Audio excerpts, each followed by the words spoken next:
Welcome on in, JB. Welcome on in, Jespera. Hope you guys are doing well today.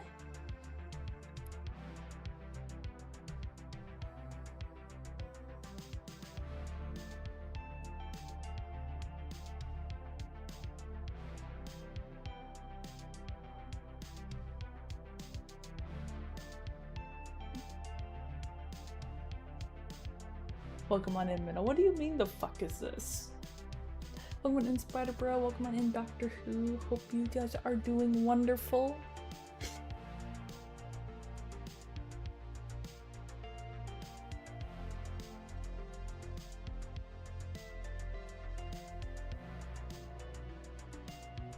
I know I'm like 2 hours late. Don't fight me. Or I mean do, it's up to you really.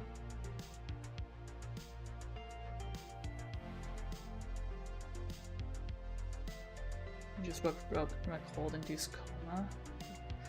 Oh, that is rough, man. That is rough.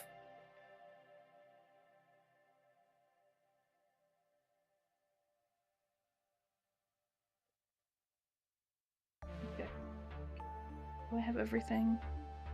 Oh, should check that first. Yeah, 2 hours late.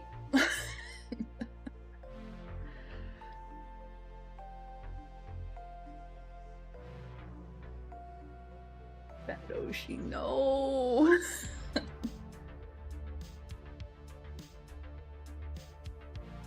Okay.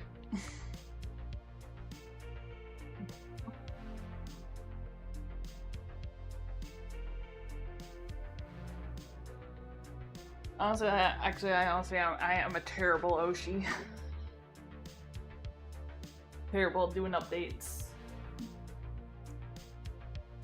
Hit me with a rock. Yes, please hit me with a rock. Preferably pumice because it's softer.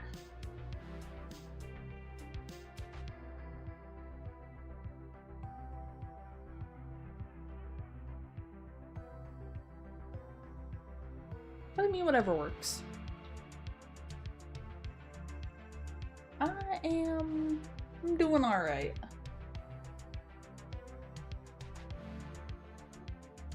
Or did I?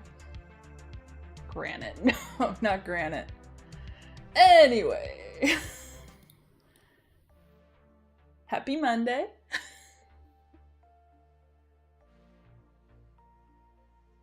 I was going to build a gingerbread house today, but the Great Candy fiasco happened, so we're doing that tomorrow.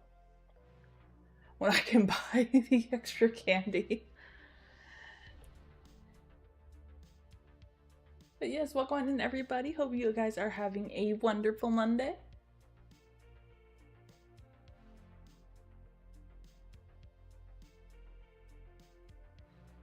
I still can't believe it's the freaking week of Christmas. Like, what the fuck? It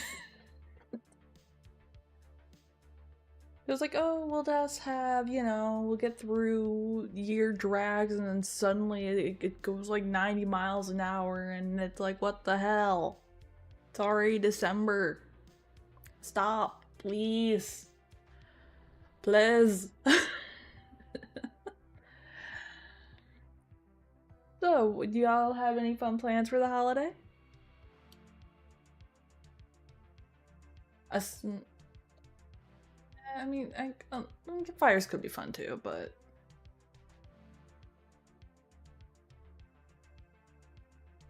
Blinked was December 1st, you blinked again, it was Christmas, right? I got my whole Christmas fit ready.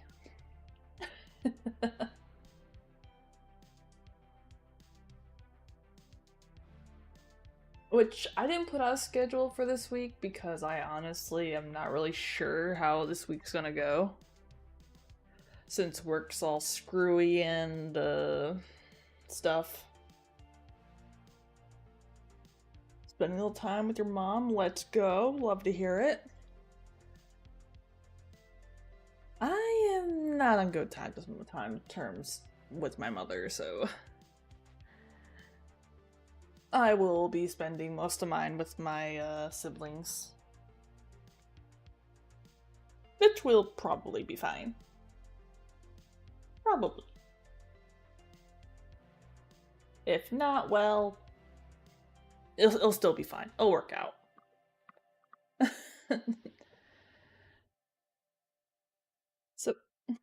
So today it's gonna be mostly some videos. Then tomorrow should be gingerbread house building, and then Halo with Hanya. And then Wednesday and Thursday are kind of like floating in the air right now. I don't want to do anything because one of them is kind of Christmas. And the other, what is it? It's just I'm working that morning, and I don't know how I'm going to be feeling after work. So I'll have to play. I'm playing this week by ear, which I'm really not a fan of doing that, but it is the only main option I have right now. My plan for the holiday is I'm going over after work. I'm going to my sister's. She's making steaks. And then we are going to have some bourbon and stuff. And it should be a good time. You've been sleeping most of the weekend. Hey, welcome on in, Queen. Hope you are doing well today. Okay, Barks, what was that?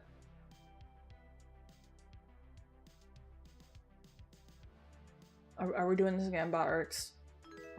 Are we doing this again? Barks? Barks?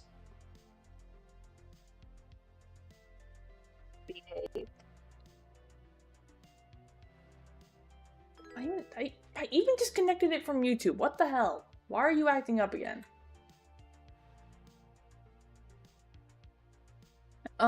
Then let's see. What else do I have? I'm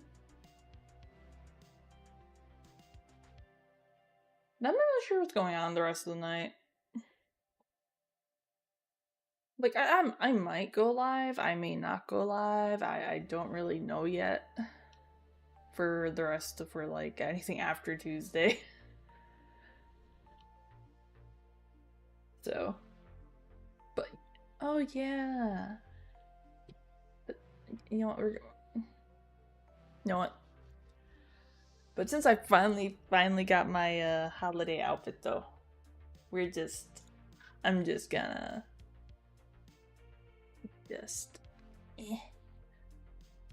Aren't I adorable?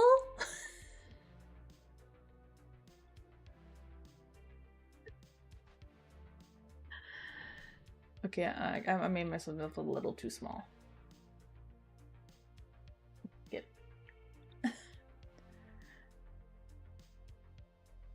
Yeah, I got it just in time. I'm adorable? Yes! Yes! I am so adorable. Hey, welcome in, God Deity. Hope you're doing well today. The New York Santa Timberland, right?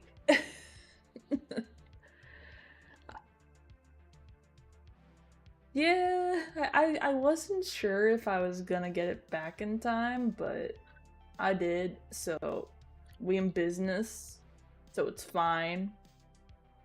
Mostly. And if it's not, well, we'll make it work. Let me reorient myself. We are just currently yapping before we get into the craziness. Ads in 20 seconds. Oh, fuck off, Twitch!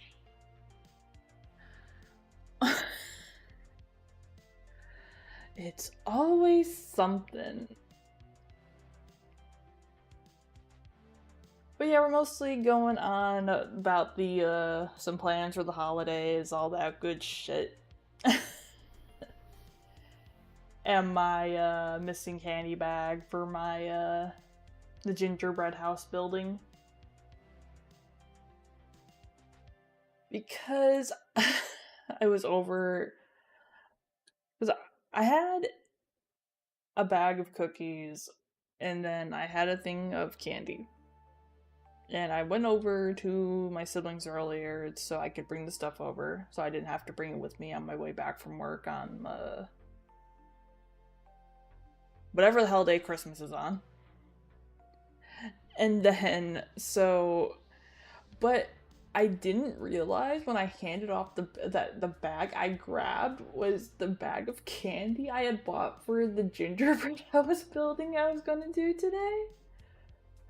So it's like, well, shit. All I got now is just a bunch of fucking M&M cookies that I can't use to build a gingerbread house. Yeah, it's a bag of cookies. Christmas will be on Thursday. See, I can't keep track of days. If I can't remember what day it is, the world is ending, okay? I still would prefer it on a Friday, then I would have gotten like 3 days working days, but they're not that nice to me.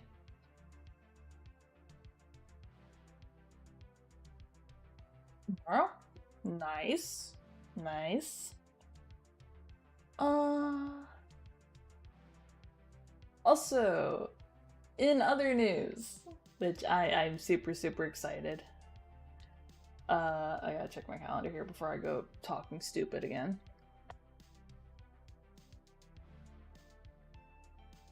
Could be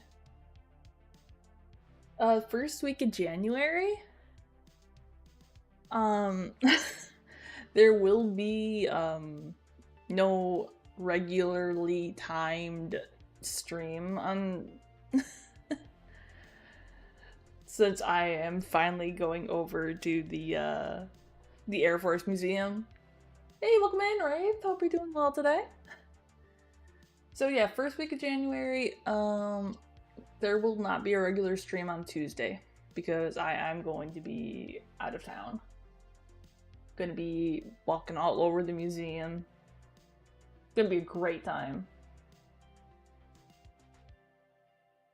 Since I managed to con my brother-in-law to going with me, so super excited to do that. Hey, welcome in, AJ. Hope you are doing well today. Oh, I am so fucking excited, man. You have no idea. I was going to go this week, but then I'm also like, it's like we're literally right next to Christmas. And I don't want to end, and then it's like, my siblings are probably getting ready for hosting the next couple days, so I'm not going to drag my brother-in-law out of the house to go with me to a museum. I mean, I could, but I don't want the ire of taking one of the hands. Not much, AJ. We're just having some little chit-chats before getting to the reacts today. You got any fun plans for the holiday?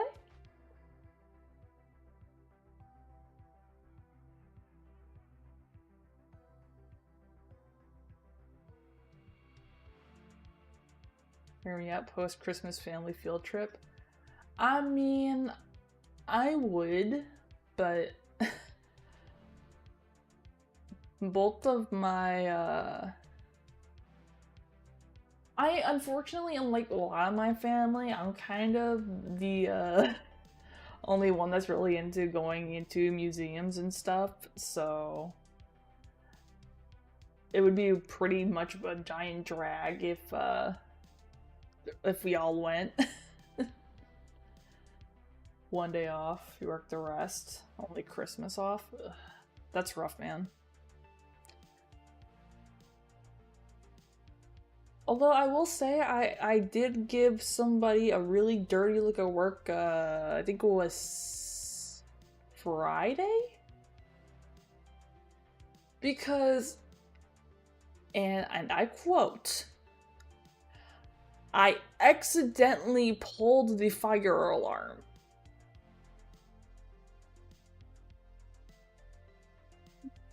Hey, welcome in, James. Hope you are doing well today. And it's like, you could have said anything to me, right? It's like, you could have said anything. You didn't, it's like, but you did not have to tell me that you pulled the fire alarm of all things. Well, and yeah, accidentally. And mind you, it's like, it was like 15, I want to say, outside. And it's like, come on, what are you, come on, please, please. Oh yeah, like, the thing is, when I had to fill out the stupid report, it was just like, I have to write it because I'm not allowed to put in my my assumptions and my personal biases. But it's like, I've pulled the fire alarms before, and it's like, oh yeah, it's in shipping, and I'm like, how the fuck do you pull one if you're in shipping? You shouldn't even be anywhere near those things.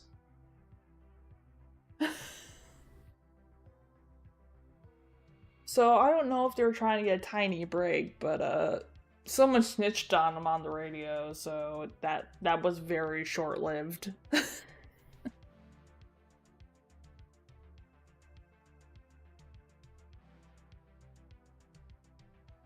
It's just I just wanted an easy night, but no, we have to go do stupid things.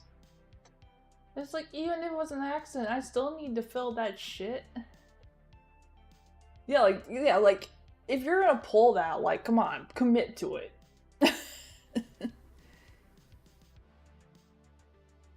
Well, I didn't think it, because the thing is I do not generally jinx where I work because I work in a warehouse. And I've had fire alarms go off. I've had contractors forget to seal the roof or cover wherever they're working right before a storm. And then we had a whole bunch of like rain and shit get into our fire system, which then caused that shit to malfunction. And we had to then we had to go do a manual, like, because usually we don't have to walk the modules or anything like that, because it's like usually like, okay, well usually we do the offices, we do the ground floor, the warehouse, the freezer unit, ice cream freezer, and the truck lot. We don't usually have to go up into like the rafters and stuff. But when the guys left the shit open, and then we had to get parts of our fire system replaced, we basically had to go from doing our regular rounds to making an extra 20-30 minutes to go check everywhere else that we can usually just check at a glance because the system couldn't be trusted.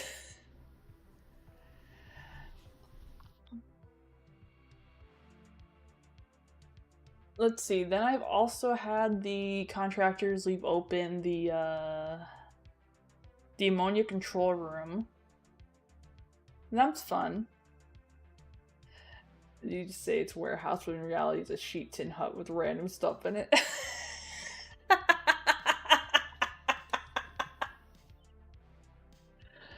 Oh my god. I mean, it may as well be at this point. Because, I mean, shit, we've had really bad windstorms that have managed to peel off parts of our fucking metal siding. So, I mean, a really big sheet tin hut. Especially the graveyard shift. Man, I'm telling you, I am like 90% sure this goddamn place is haunted.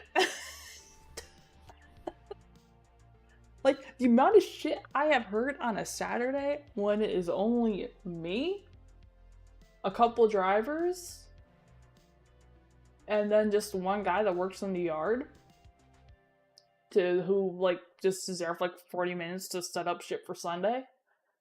And it's like, I know damn well there ain't nobody in here. Hire Casper? I mean, he's mostly friendly. So, I trust Casper. Mostly. I don't like it when he makes it sound like there is a, one of those giant, don't know what they're called, but those giant gray bins that they, moved, like, throw trash in and shit. I don't trust it when I hear that, though. Because, like, I don't know why I'm hearing that. Oh yes, and then we've had the automated crane system take off the top of a sprinkler head. What else? And my personal favorite from this year, turning on the leaf blower in the building, right beneath the fire alarm. And that was my personal favorite.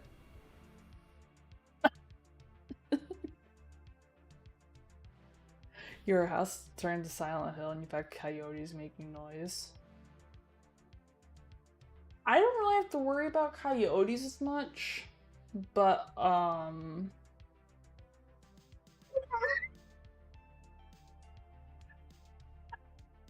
none taken, Minnow.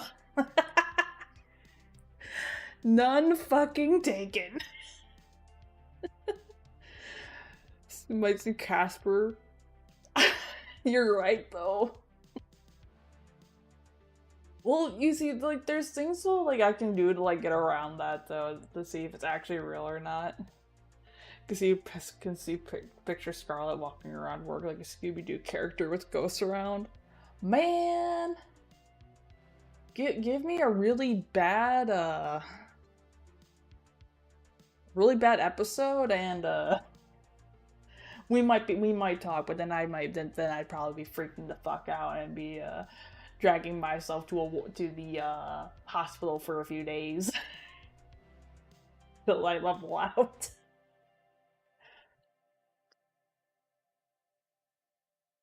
Because that's one thing I do not fuck around with.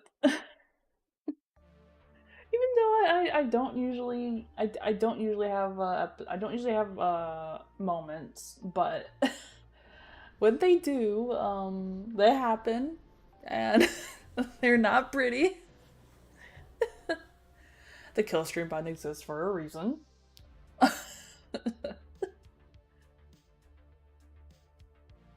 But yeah, like, I've seen so much stupid shit. Which then reminds me, I think it was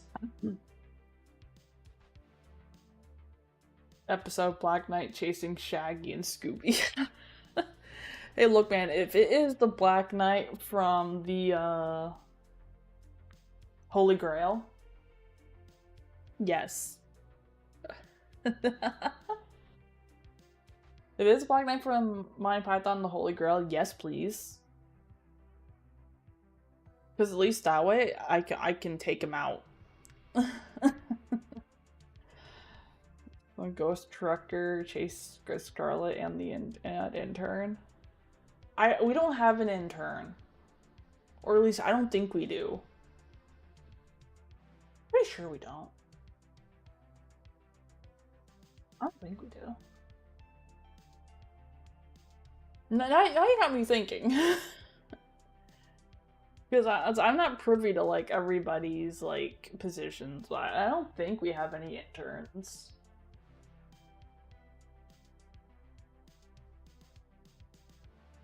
I mean, like, we had a person show up for, like, some community service thing, but I don't think we've ever had an intern.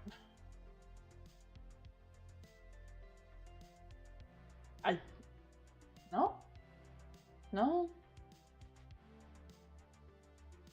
No internal Minnow might. I think the closest thing to that would be Minnow having a chaotic assistant. Would probably, I think, be the farthest I would go.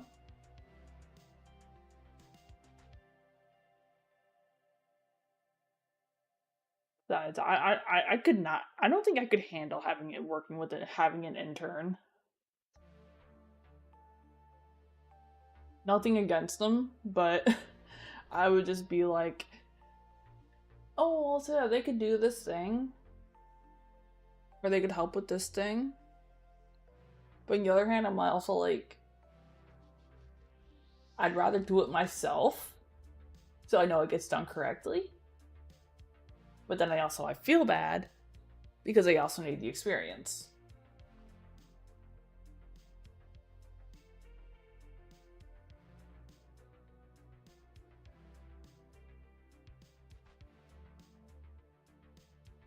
Intern, chainsaw juggler. Bruh. Why are you juggling chainsaws and can I join you?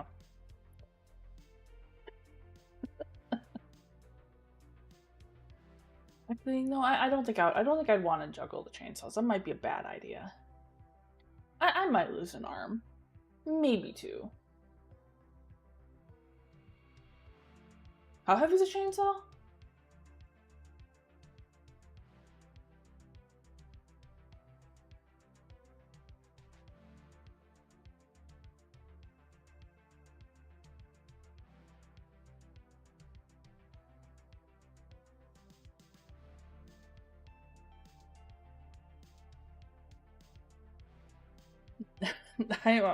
Why am I? I don't even need a chainsaw. Why am I even wondering this?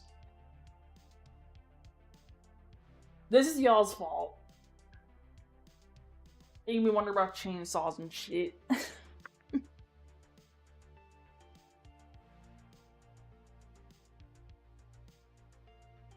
Intern accidentally breaks the coffee machine. You wouldn't trust me to juggle a foam ball? What? Not even the foam ball?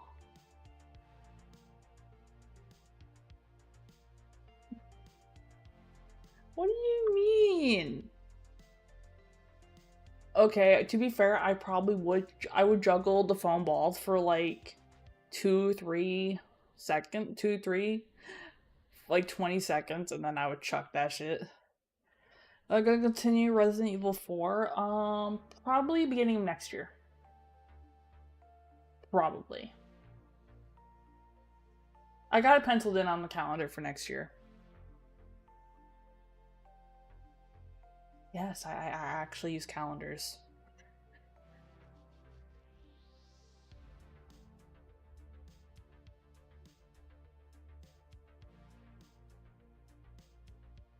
No, Resident Evil 4 should be being continued beginning of next year.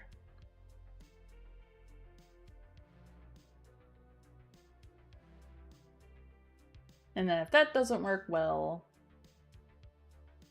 fantasy game with Killer Dragon.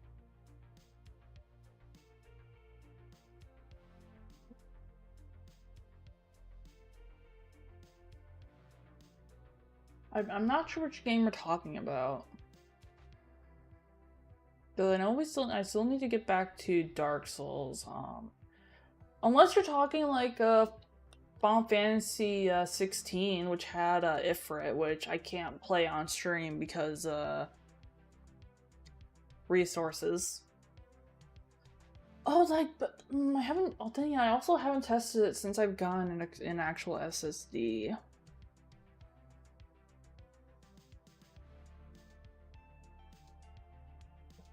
Killer Dragon.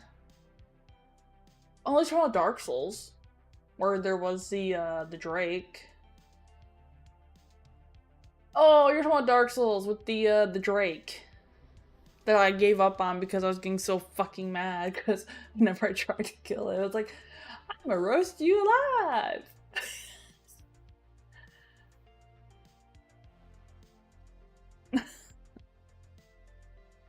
Which I was gonna do more of that in October, but I ended up getting fucking sick. Garlic goons to Ifrit. Look, if I'm gonna look, not Ifrit. No, no, no. I'm not really big on the whole gooning thing. I just like pretty character designs, alright?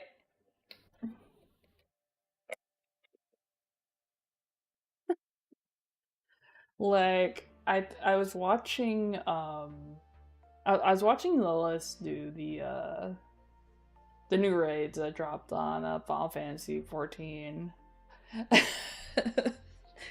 And the first thing out of my mouth when I saw the first raid boss of the set, I was just like, step on me. Like, I'm not really big on the whole gooning, but I really like character designs.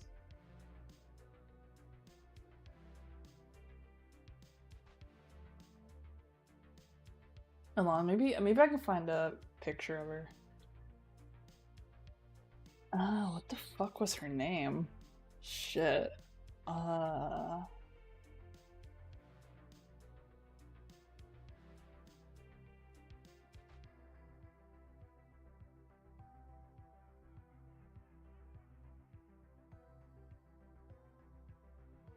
Oh, I have her name wrong. Of course I do.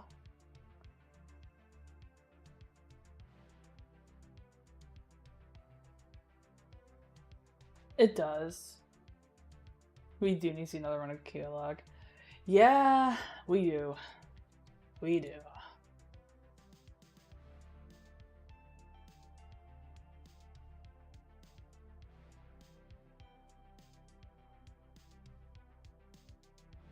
Yeah, I can't remember her fucking name right now.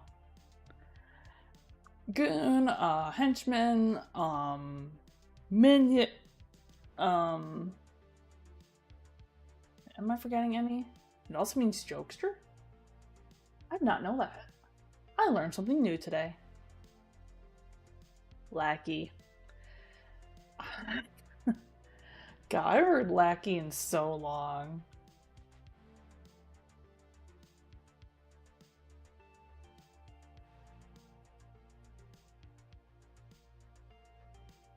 I just usually think of them like henchmen instead of like goons, even though like I know the word existed, the definition, but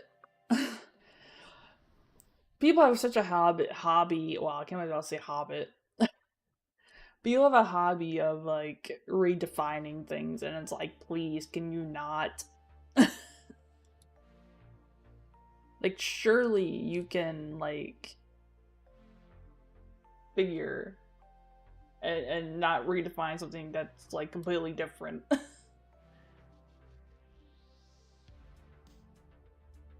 People have hobbits? Right?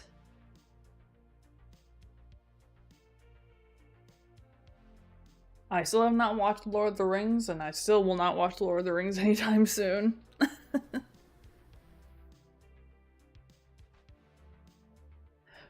Well, how tall's a hobbit? What? Hobbits are.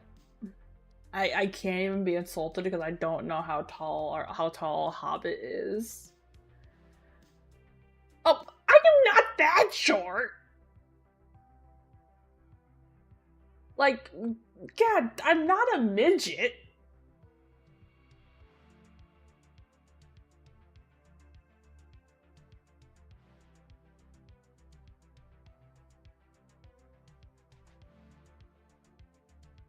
Your party size? No.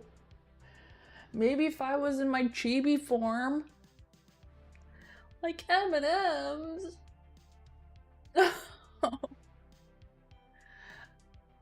I wouldn't be able to stream if I was the size of an M&M. Be for real. I mean, I'm for real love that I'm not short. Motherfucker. I am more than 4 feet tall. A hobbit is 3'7". 7. Yeah, I am definitely taller than a hobbit.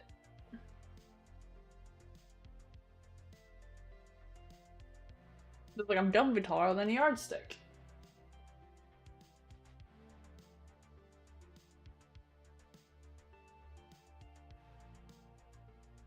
Why are y'all like this? I can't take y'all anywhere. I mean, I can, but...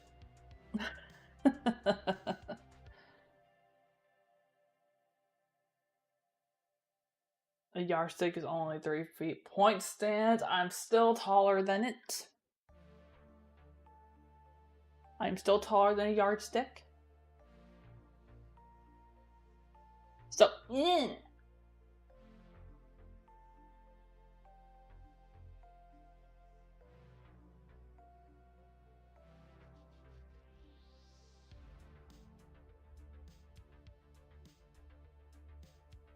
I'm just go like find a shrink ray and just make myself small enough.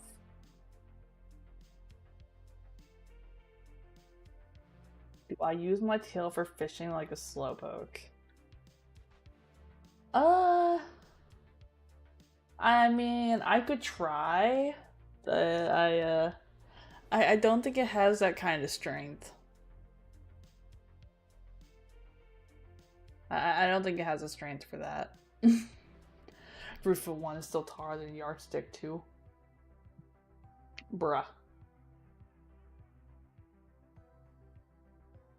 Why you like this?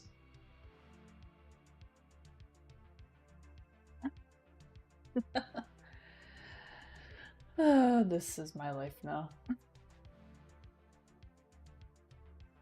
Yeah, but you know, I expect nothing less from you.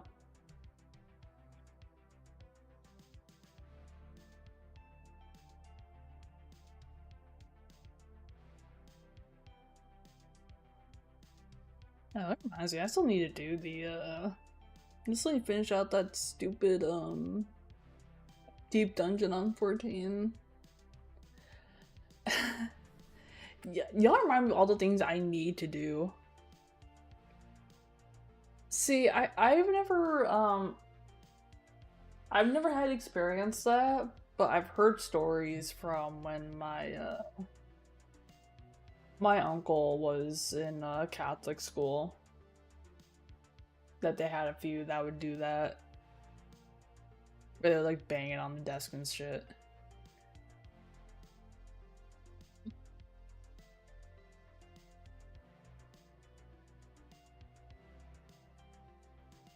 Actually, ads in 2 minutes. 10-4. Actually, you know what? You know what? You know what? Here's an idea. What would y'all say to a late night movie night on Thursday?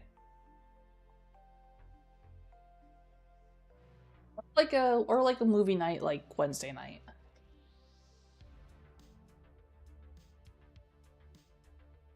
Something like Home Alone or something like that.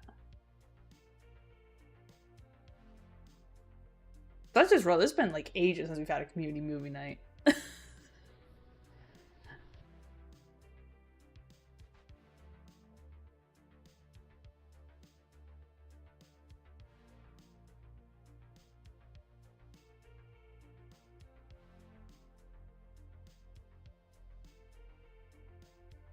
Like something like Home Alone or I'm not really good with holiday movies. Thursday depends on the time. Yeah, like I want to. I could wish I could give a time for Thursday, but like I'm gonna be spending part of it like when I get off work, over at my siblings, and so I don't exactly know when I'm gonna get home. 8 Crazy Nights. No, but I could probably rent it.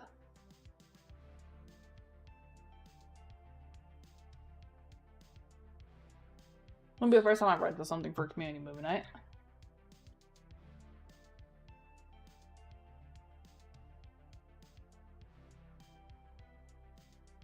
Ta-da.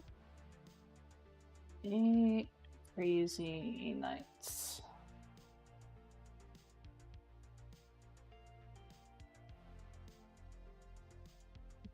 Da, da, da, da.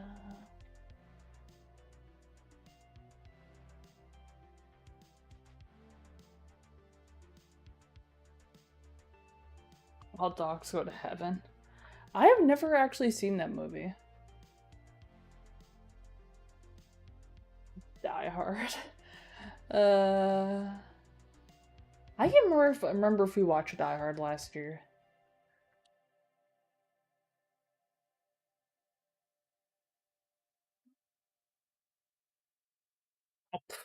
Yeah. We could do 8 Crazy Nights. We could. I'll probably like toss a there'll be a poll in Discord later for the movie night.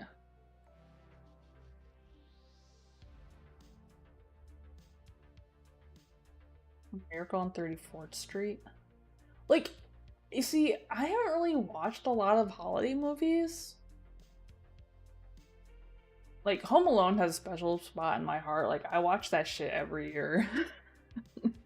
Like, it's been my favorite like Christmas movie since I was probably like 7. And of course, yeah, I've seen like the classics like Charlie Brown Christmas, Rudolph, Frosty, uh, Grinch, the new Grinch, Urban Berlin's White Christmas is also a really good Christmas movie. Huh. I've seen Polar Express, but I'm not really sure if that's considered a Christmas movie. Yeah,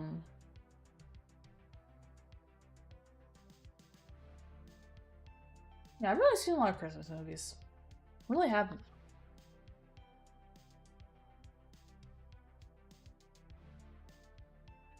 When she said throw a pole, I thought she meant literal pole.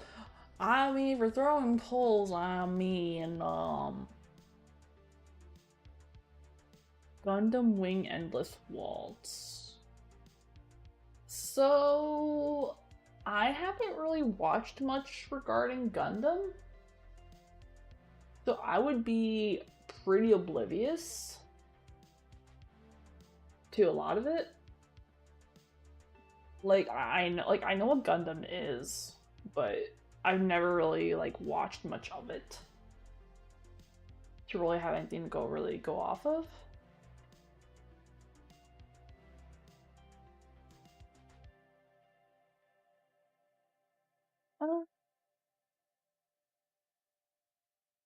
But let me get this movie night penciled in.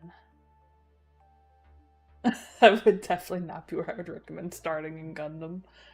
Yeah? Yeah? Probably not probably not a good spot.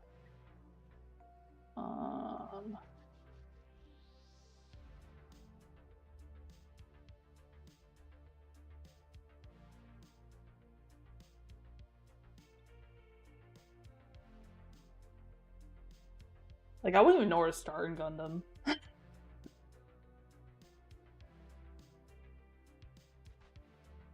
Are there any other anime Christmas movies?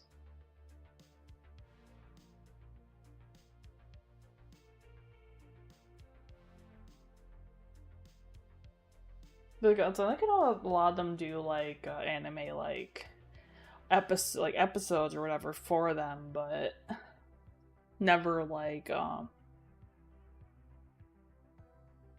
what is it? But not really like movies and stuff.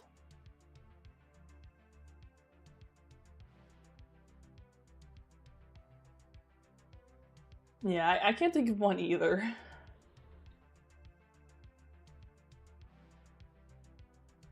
Bill Christmas movie used to watch like The Tangerine Bear, The Life, and Adventures of Santa Claus. It's a Wonderful Life. Man, this is how I'm reminded how much I grew up under a rock and how much I like did not watch movies. Or Santa will be crumping on roots this week. Yeah, yeah, yeah.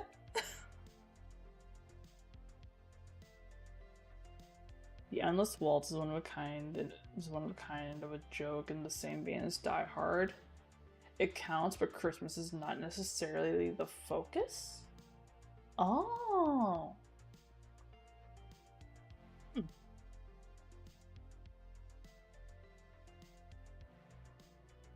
Okay, I think though the vote for the movie night will probably be between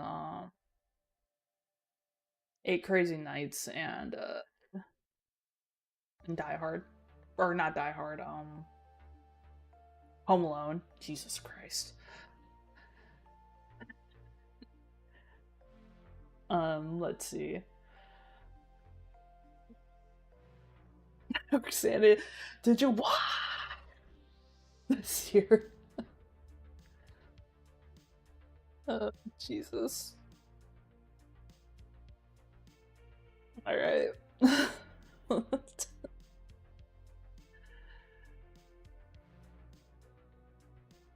wonder how well that would even navigate. Like, what would it work Santa like if Santa was an orc and he had a sleigh and everything? What would he even use to drive the sleigh? Like real talk. Because I'm not sure if the deer would last that long. The reindeer would last that long if it was an orc. Because I feel like it would get hungry on the trip. Warp fuckery. Okay, fair point. The warp is a thing. You do have a point.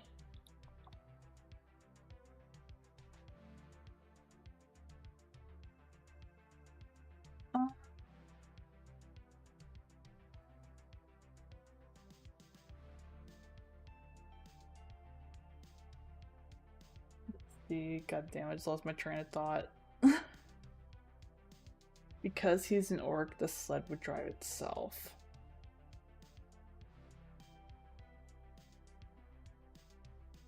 Since he believes it is possible, it would happen. Okay. Okay. Although, on an unrelated note though, I was thinking earlier while I was having my coffee, and do you remember the Jack Frost movie? I have not seen any of the Jack Frost. I've not seen Jack Frost. No. And again, I was like 3 when that came out. Honestly, the least of your concerns is depressants. I mean, it's fine. It's fine. Probably. It's probably fine.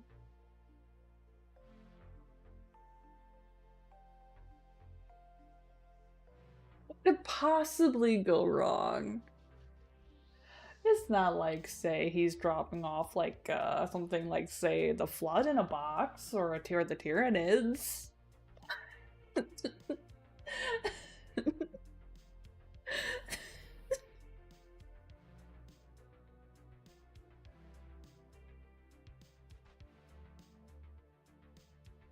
Although with that said, I'm not sure what would be worse at that point.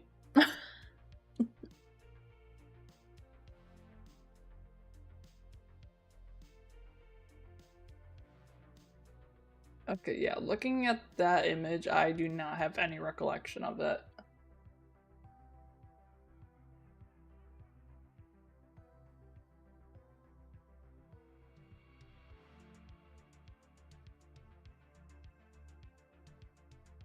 Gummy worms to Hanya.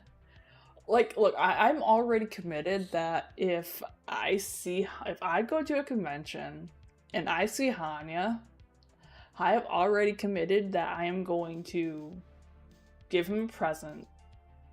And it's going to be at the very, and this card going to be at the very, almost the bottom of the bag, but not the very bottom. Because if it's a plastic bag, you might see it. And I'm just going to give him a thing of fucking gummy worms. You know, the guy's just leaving a squig. Yeah, you're right. You're right. Definitely, 100%. I cannot still wrap my head around that all he could think of is fucking parasites when it comes to gummy worms. Like, I still cannot wrap my head around that. Like, him not liking pasta was one thing, but fucking gummy worms? Fucking gummy worms?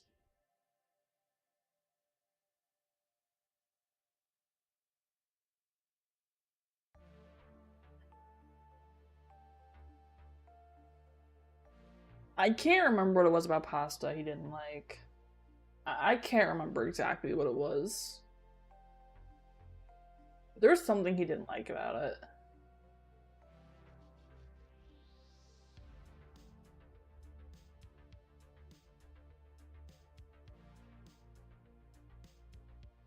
But he didn't seem as traumatized. So it's probably a different story. Probably. I don't think he is. Doesn't seem to be.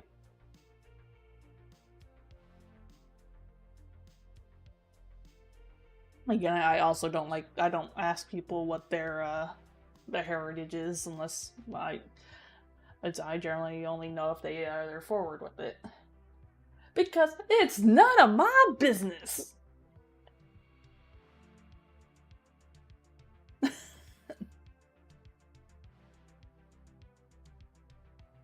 Yeah, I like to be a professional at staying the fuck out of people's business if I can help it.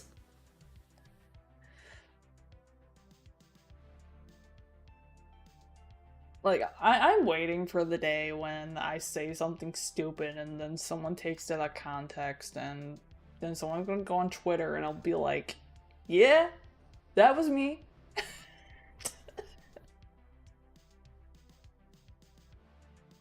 I swear, like, both Twitter and Blue Sky are both floated with fucking morons, I swear. He still has Instagram, but...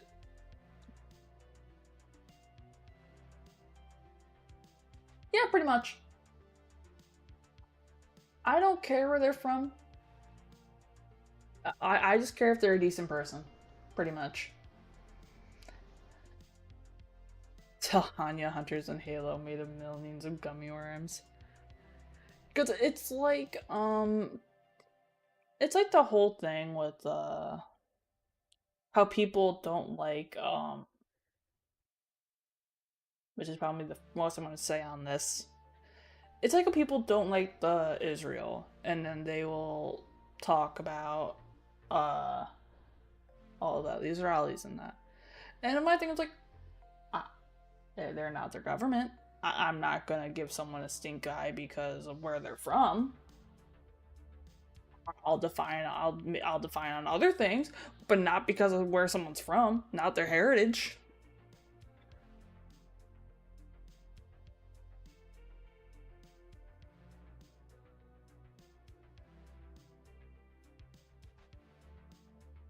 Honestly, you're just basing something off of where somebody's from. That's just telling me you're shallow as shit.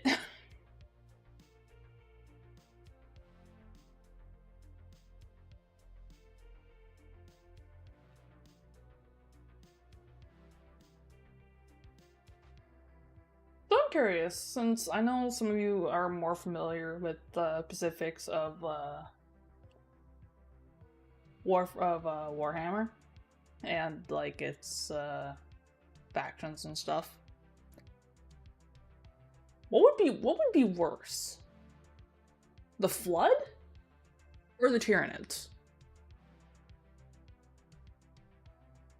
Scarabs and hunters are the same creature? Tyranids?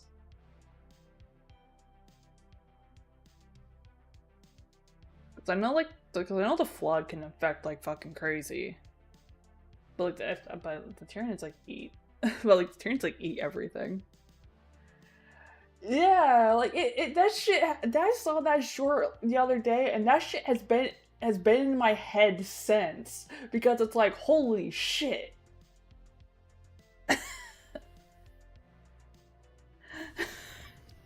But yes, I saw that exact short the other day, and that shit had me just going, like, what the fuck? Because I'm familiar with the Flood, but I'm not as familiar with the fucking Tyranids.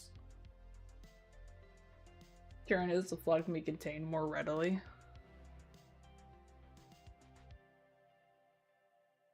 Well, I mean, I feel like with the Flood though that it doesn't exactly have they don't exactly have the greatest way of actually dealing with the issue. Because it feels like that they nuke them, get rid of them, and then hope that the next generation or whatever that or later when they come back will deal with it and have an actual solution for the problem. Which never really happens.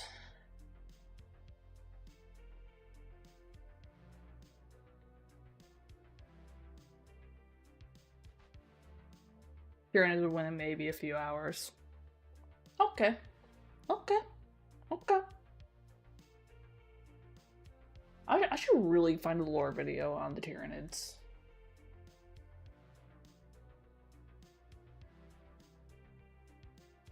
Yeah, I don't need to go back and play Space Marine 2. What the fuck? Like, I installed it, played it like 2 times, and I haven't touched it since. It's because I've been so busy.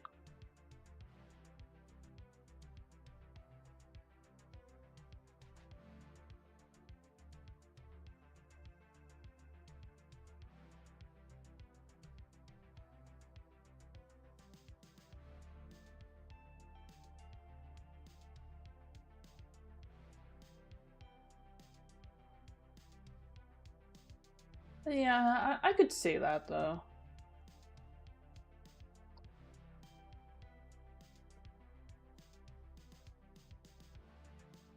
So the Tyranids would probably win.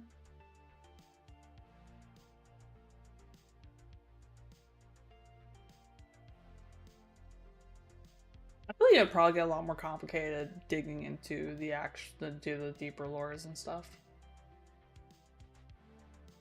Flood starts slow, right? And more biomass gets smarter, yes. Tyranids just eat and poison everything. Tyranids even have microscopic Tyranids? Huh. I didn't know that. That's fascinating.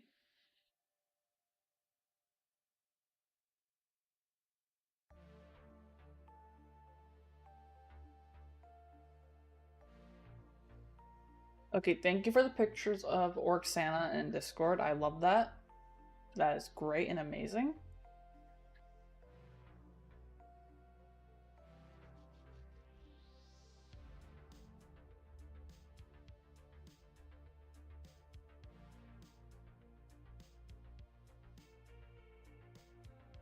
Alright.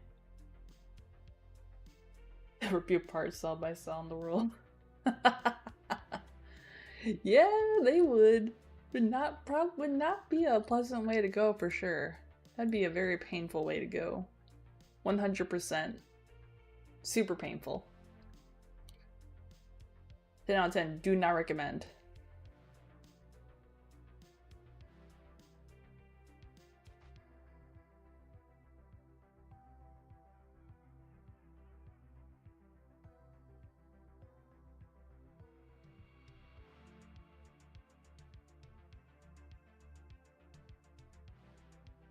Alright. Let me see. Oh god, I talked for like a fucking hour. What the hell, man? Alright, alright.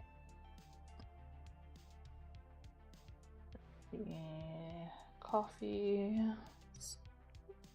Still got enough coffee for a video. Plasma might save you at the Flood. Johnson plasma radiation saved him from mutations. I see. I see. I love that we can have these discussions.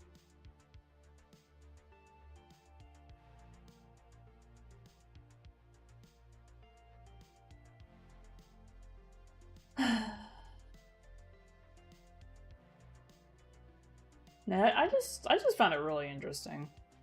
Since they're both like big bads for both universes, so I was curious on what y'all's take were on it.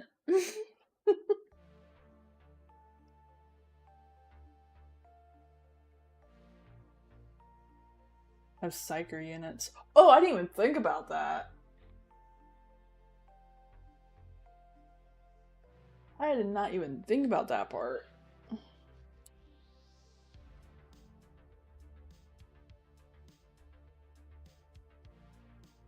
Like, I didn't even consider it.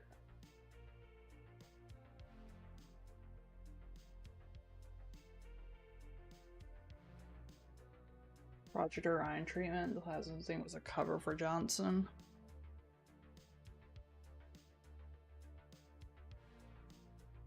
I should go. No, I should reread the Halo books. I should. Here it is, big gene stealers. Watch your genes. No! No, not the genes. No, they don't want these. They don't want this sad sack of genetics. They don't want this one, I promise you.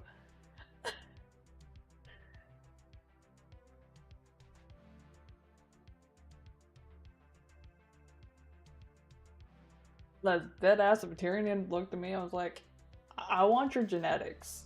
I'll be like, you're funny. Cause they ain't getting that shit out of me.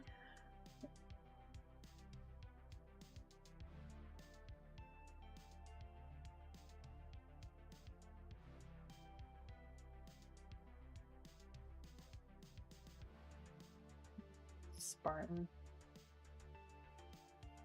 We love the Spartans here. But we also love the Space Marines.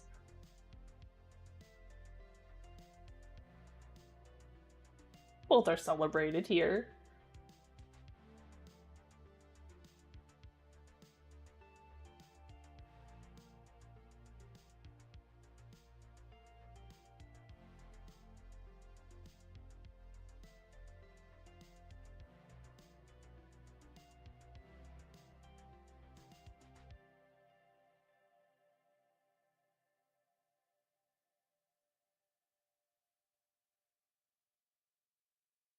Alright.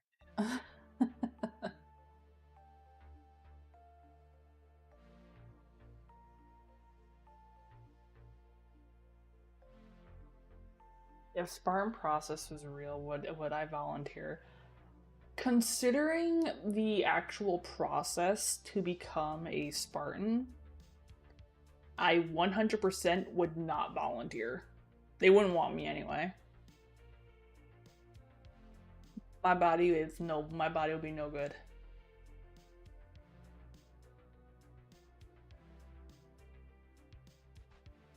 I would not survive the screening.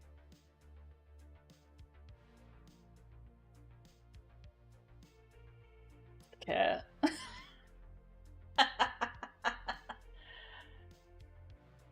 I mean, yeah, but also I would not make it. True. Because I know, like, overall, I would not make it. Spartan 4. Hmm? Spartan 4 is one is mostly safe.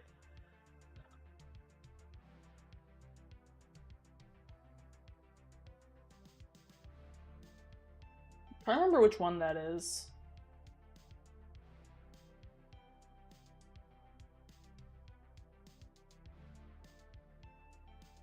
Because I know a few of them are were not good, and were very high risk.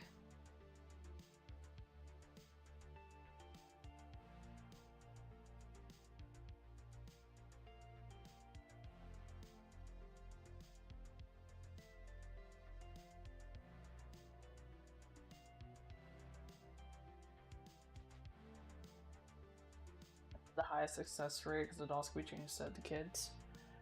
Yeah, because one I think of, usually when I think about the Spartan process, I think of the one that was with the children. More so, not the adults.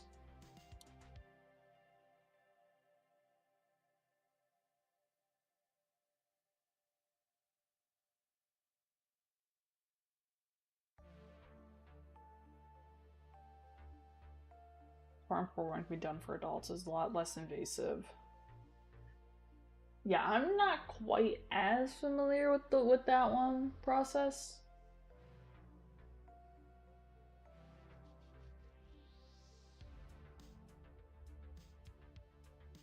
They were incredibly suicidal. The Orc Christmas chant.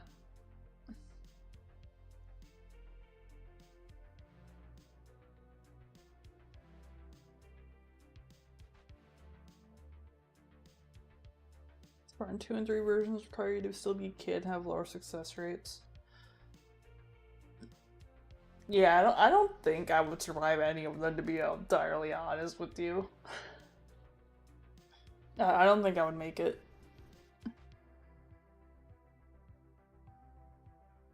I'm sorry, if y'all are looking for me to become a Spartan, and your pool was expanded to include me,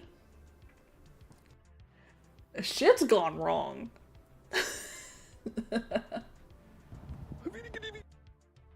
What the fuck? Who did that? Oh hey, welcome in, Zads.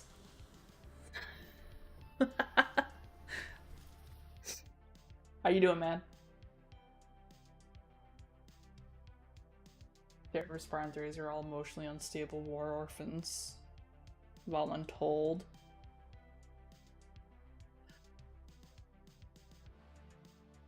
Don't we love it? Emotional damage! So use your old handle, fair. Fair. They need to unban your ass on Twitch.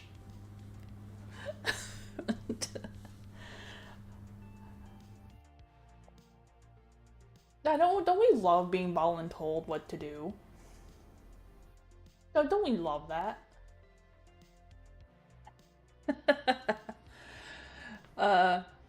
One of my good friends, who also happens to be a mod.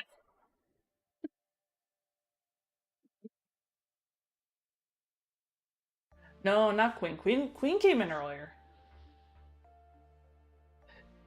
If Queen got banned on Twitch, I'd be wondering what the fuck he did.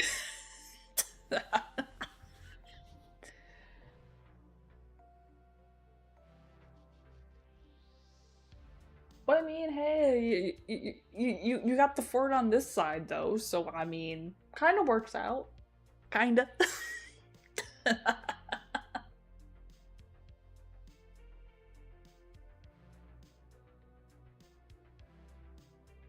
And I'm still so very annoyed at the entire like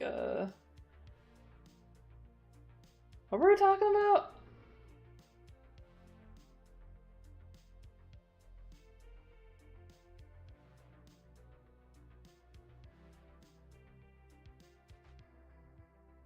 My brain is having the equivalent of dial-up right now.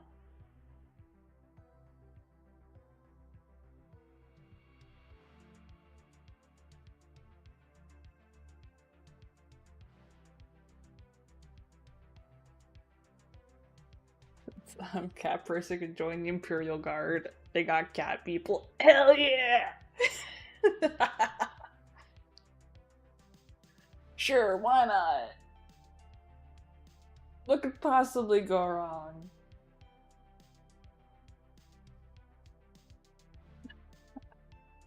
What could possibly go wrong having me over there?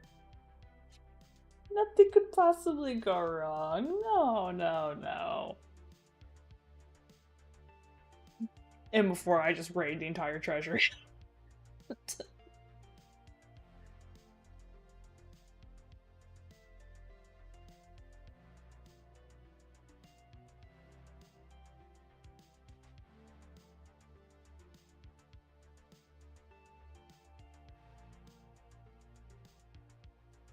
Yeah, I think I can see their consensus here that that between the Tyranids and the Flood, that the Tyranids would win.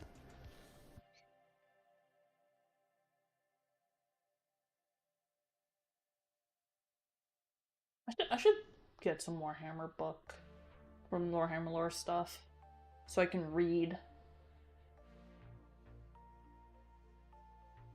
Superior to in combat with the cat reflexes. Fair.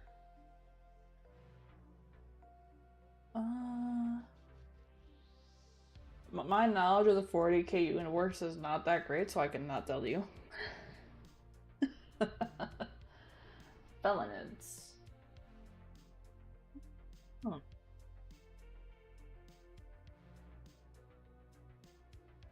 Spit the inside of my mouth.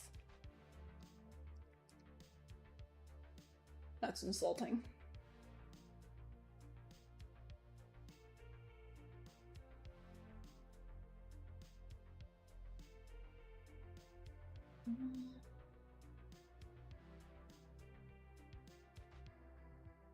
I think overall, in the long run, the Tyranids would end up absorbing them. But I also feel like with how like the flood infects and everything, I feel like it would be a very drawn out instance. That wouldn't be a very quick win. Like, I think overall, in the long run, the Tyranids would win. But I just feel like it'd be a very long, dragged out encounter.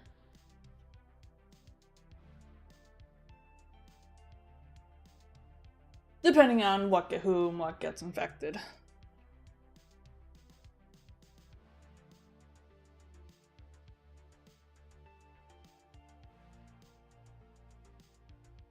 Well, it's just a buffet. Ah, yes, an all-you-can-eat buffet. Yes, please.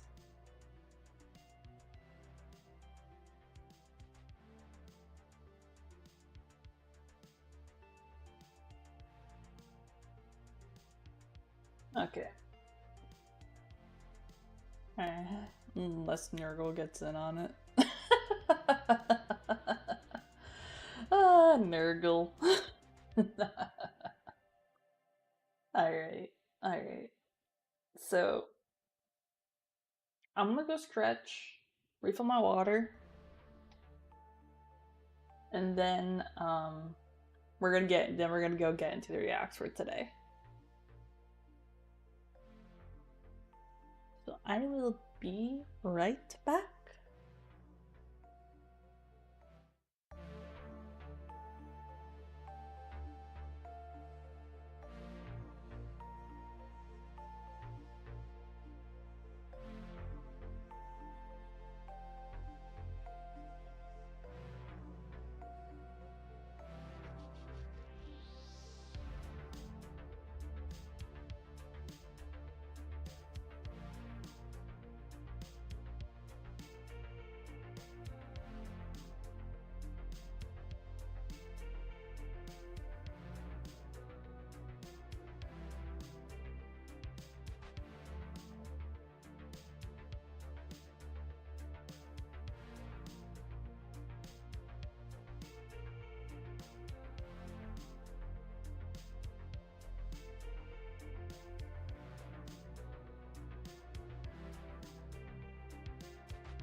What about giant space hamsters?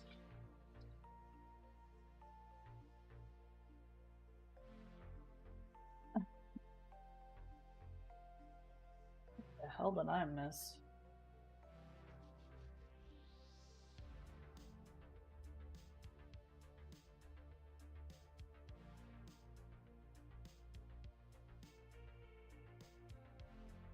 Remy starts on second foot touch and trying to turn to bridge the gap and expose the grave mind. I mean, it's a decent theory.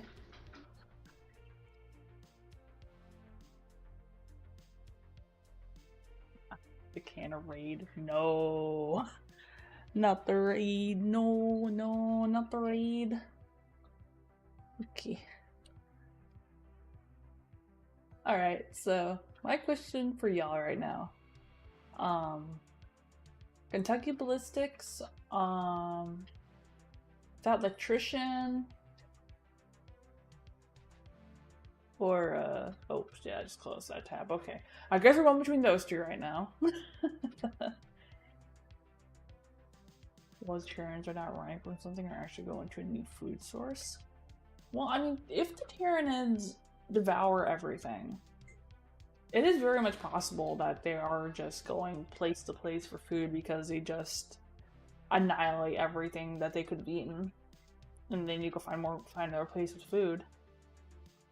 But then following that logic, if they were smart, couldn't they just like I don't know, take a place and then they could just like breed the food and stuff. Even the writers said they were running from something. What the fuck would scare a Tyranid? What would make the Tyranids that scared?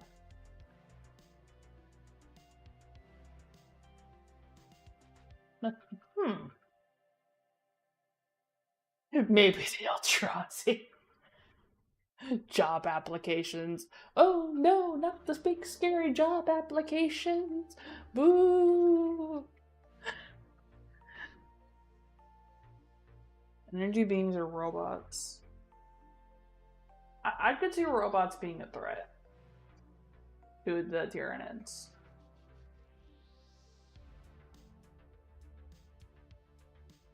I could see that.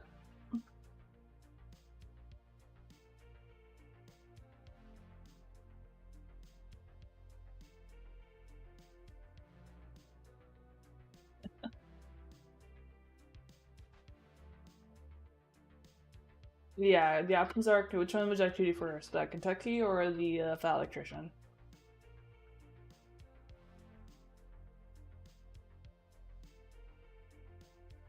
Different, better robots.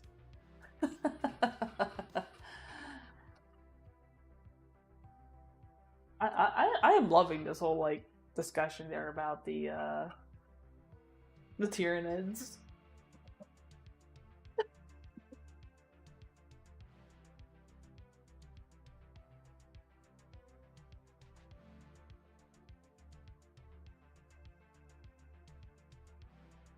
Fucking gathering of the Men of Iron.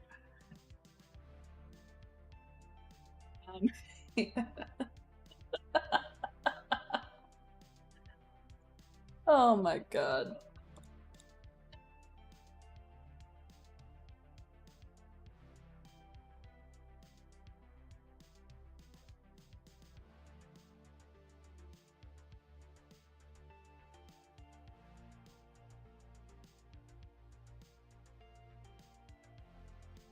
It's feasible.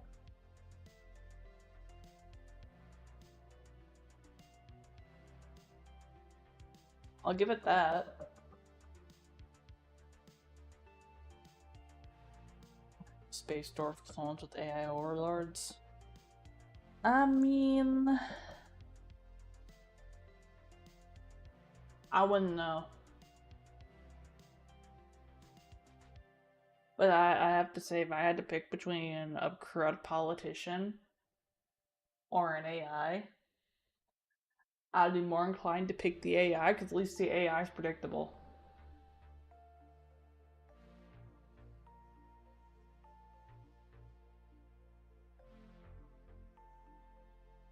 Politicians, you never know where their fucking shit stands.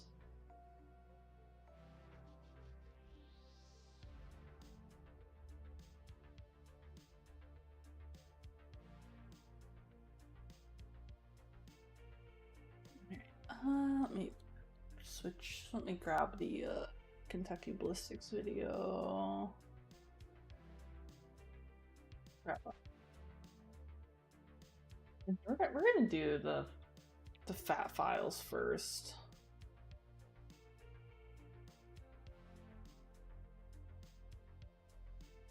Because holy shit, I have been waiting to watch this video.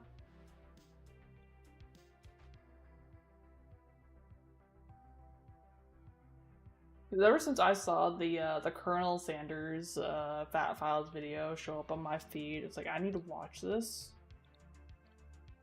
Because just the fucking thumbnail with Colonel Sanders holding a fucking chair was so fucking good.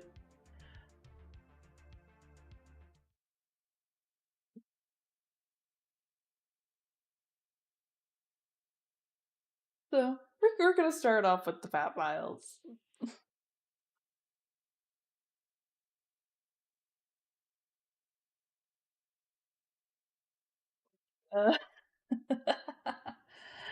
Anger issues and fried chicken. The life of Colonel Sanders. If for any reason like the audio or anything gets fucked up, please let me know. Because I know for some reason the audio isn't getting weird on me, and I don't know why.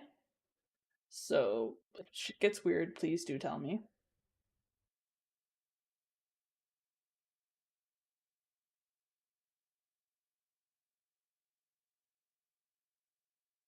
Alrighty. Absolutely nothing that is going to prepare you for how crazy this story actually is. Today we're talking about Colonel Sanders, yes, the KFC guy. Okay, according to a 2010 study, only 40% of Americans between the ages of 19 and 25 knew that Colonel Sanders was a real person, and even less people know that he was a complete gangster his entire life. Okay, I will admit, I was on the team that I did not realize that Colonel Sanders was an actual person. I just thought he was just a made up guy for the marketing.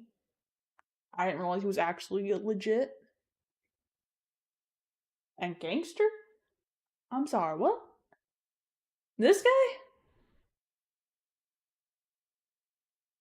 He looks so nice. He looks kind and happy.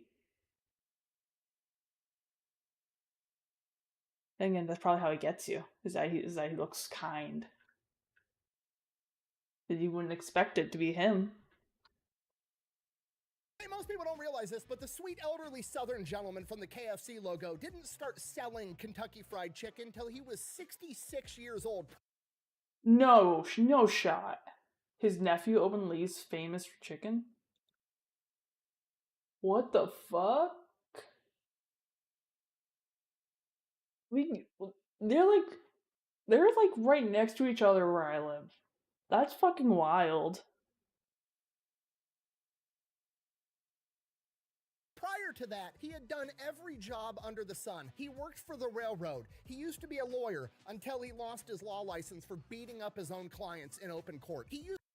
Okay, well, wait. If he beat up his own clients, is it because they said something stupid and that they incriminated themselves? Or is this just him being angry? You know what? I would honestly, I would pay to see a fight in a courtroom. I would pay for that. I'd pay to see that shit. Used to be involved in turf wars with bootleggers and oil companies during the Great Depression. He has been in, won, and is undefeated in gunfights. He is a notorious adulterer that once bragged that he was still getting laid at 83 years old. This dude cussed so much that KFC had to heavily edit every TV and radio ad spot he ever did. Go f yourself, San Diego. Oh my god. Nice work, everyone. And I could keep going, but we're going to cover all of it in the story right after a word from our sponsor. Delete me. Can you settle a debate? What? Which 9 mils better? Yeah. Neither. There's a third option.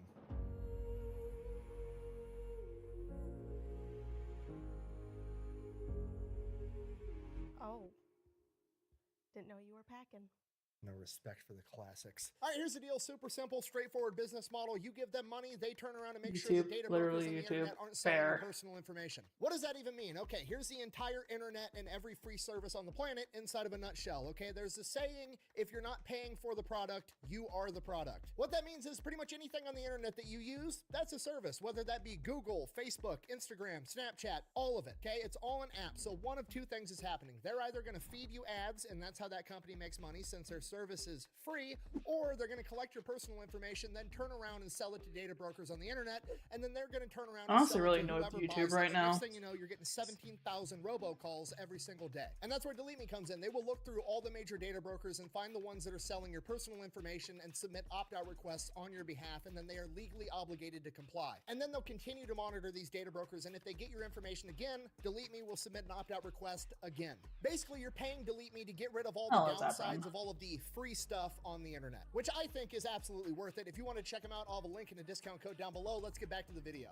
Our story begins on September 9th, 1890 in Henryville, Indiana, when a young Harlan Sanders is born on a farm. He is the oldest of 3 siblings, and like pretty much every other story I've ever told of somebody that was born in the 18 or 1900s, he had a really rough childhood with a lot of manual labor, just wasn't a good time all around. At the age of 5 years old, his father passes away, and his mother has to step up and be the breadwinner for the whole family, so she's always gone working at a factory in town, and 5-year-old Harlan basically has to raise his younger siblings by himself, literally starts cooking all the food for the family at 5 years old. Fast forward, he's 12 years old. Harlan's mother finds a new husband. They get married. Harlan and the stepdad do not get along whatsoever. Of Shortly course. after this, he leaves home at the age of 12. For the next 4 years, he just kind of bums around the area, working on farms, doing manual labor jobs, and then at the age of 16, he falsifies his birth Pokemon certificate Buckingham, to hope you're join doing the well. army, gets in, deploys to Cuba, serves his entire enlistment, and then comes back home. While in the army, he picks up the habit Wait, how old was he? he falsifies his birth certificate to join the army, gets Was he 12? Was he still 12 in this? Oh, 16, okay. While in the army, he picks up the habit of, as he puts it, cussing like a sailor, using excessive profanity. People later in his life said he couldn't go a single sentence without including the term goddamn. There are worse words he could have used. In his own autobiography, he said, and I quote, "I used to cuss the prettiest you ever heard." So 18 years old, goes back home, gets a job with the railroad, starts traveling all over the country, working for the railroad. While he's on the road, he meets a woman by the name of Josephine King. They wind up getting married, start having kids. So Josephine's back home with the kids. He's still working with the railroad. Obviously, he's gone a lot. And while he's gone, he decides he's going to cheat on his wife. Like a lot, or as he referred to it as tomcatting. So he's going all over the country just slinging, which is foreshadowing at its finest. Okay, Oh, not boy. great, but that's what happened, and it also gets worse. He also got fired from different jobs at different railroads a lot. Sometimes he was working for the railroad, sometimes he was like a traveling door-to-door salesman. He just kept bouncing from job to job to job because he had a humongous anger problem and was always getting in fistfights and beating the shit out of people. That is correct. The medulla oblongata. Mama The medulla oblongata is where anger, jealousy, and aggression come from. After a while, his wife Josephine, understandably so, is fed up with his shit, and she decides while he's on the road, she's gonna leave him. He's lost his job too many times, he's cheating on her, she's out. She gives up the house, she sells all the furniture, she takes the kids, and moves back home with her parents. And Harlan is awkwardly pissed off about the furniture. Like, he's mad about the kids too, but he's very upset about the furniture for I mean, on one hand, I understand being mad about the furniture, but my guy, you had to have seen this coming. You had to have seen it coming. She's not gonna wait for you to clean up your shit forever. Like, come on now. Be better than this. I don't think he specified. If he did, I missed it. How many kids it was. But it was probably, given the time, it was probably a formidable amount, I'd imagine. Depending if he's also not home a lot, I mean, could also just be a few. Who really knows?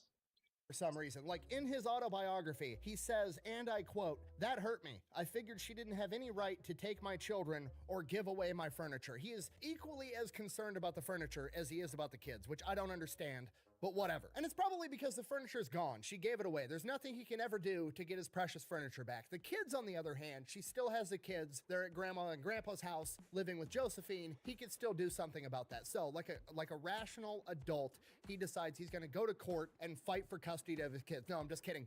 He concocts a plan where he's going to go wait in the woods outside of Grandma and Grandpa's house, and he's going to kidnap the kids. That's a terrible idea. Again, in his own words, although I didn't consider it rightly kidnapping since they was mine. So he heads over. What in the mental gymnastics? I'm sorry. What? What? How do you come to that conclusion? Like, oh yeah, I'm just gonna adopt my kids. I mean, yes, but also no. There is legal process for this shit. Granted, we still have people in the fucking modern day that still do that shit. They'll take one of their kids and run, but this is just a prelude. Oh god. Oh god. This is gonna be a roller coaster, ain't it?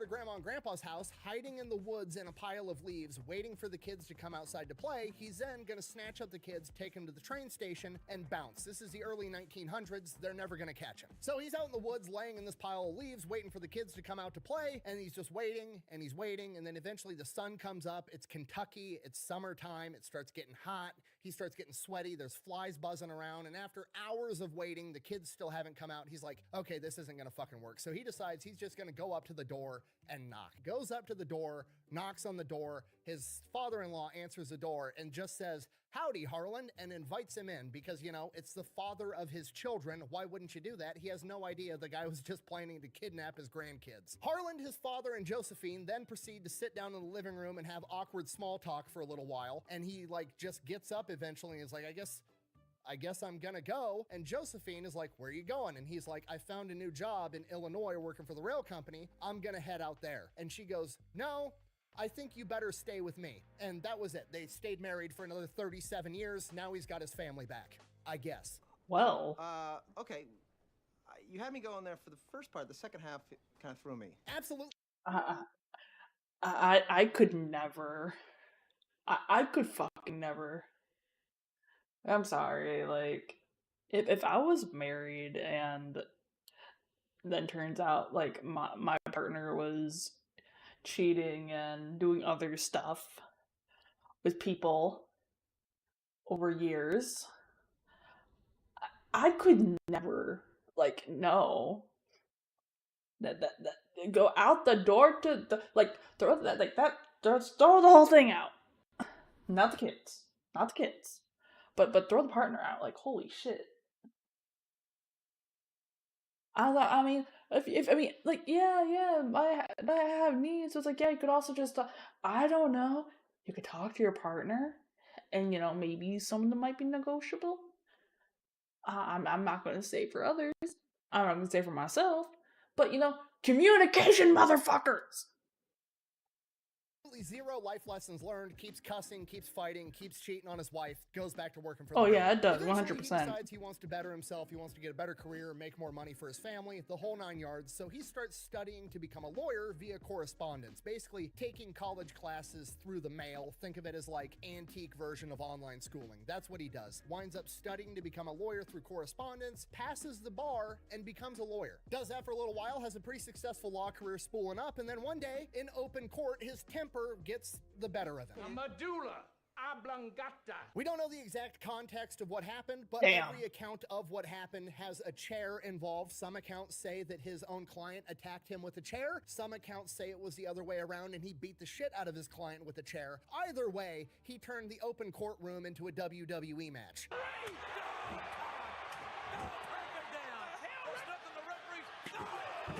Because of this, he obviously loses his law license and goes back to job hopping. So he's a door-to-door salesman for insurance, and then after that, he decides he wants to be an entrepreneur, so he spools up an illegal ferrying operation across the Ohio River. The police eventually put a kibosh to that, so then he goes to work for Michelin Tire, being a tire salesman. And finally, that goes good. That's going great. The dude can sell tires like a motherfucker. He works his way up from being a salesman to like the regional director for the entire tri-state area Progress. that he's in, and he's like one of the big wigs at Michelin Tire. But then karma finally catches up to him, and we kick off the lifelong saga of karma desperately trying to put Harlan Sanders, this madman, look, Mom in his Vinny. place, and Harlan Sanders just adamantly refusing. One day he's driving. Okay, so wait, this was just the whole prelude to Colonel Sanders? So we got leaving at 12, falsifying records to join the military, kids, plans to abduct his kids, stays with his wife, and may or may not have beaten someone up with a chair in court. And we're not even halfway through this. What the fuck? I'm doing good, Vinny. I'm doing good. Operation Gingerbread House had to be stalled till tomorrow. Oh, and regional manager of car sales. Yeah, my bag of candy. I meant to hand off my so I had a thing of cookies, I had a thing of candy. But I handed off the wrong bag. So I got stuck with the cookies. Oh, tire sales, car sales. I mean, the tire is technically part of the car, so close enough. Driving his Model T with Michelin tires across the bridge, and the fucking bridge collapses, totaling his car. Ooh. And at this point in time, he doesn't have enough money to buy a new car, so Michelin Tires fires him because you can't work for Michelin Tires as a tire salesman if you're not using Michelin tires, which is kind of fucked up, but also, like, there's no Amish electricians, so I get it. Oh, right, because I'm Amish, so I wouldn't know anything about your 69 GTO Judge. 455 big block, Ram Air, 411 Posse, something like that? Weird, that thing must have fallen straight from space.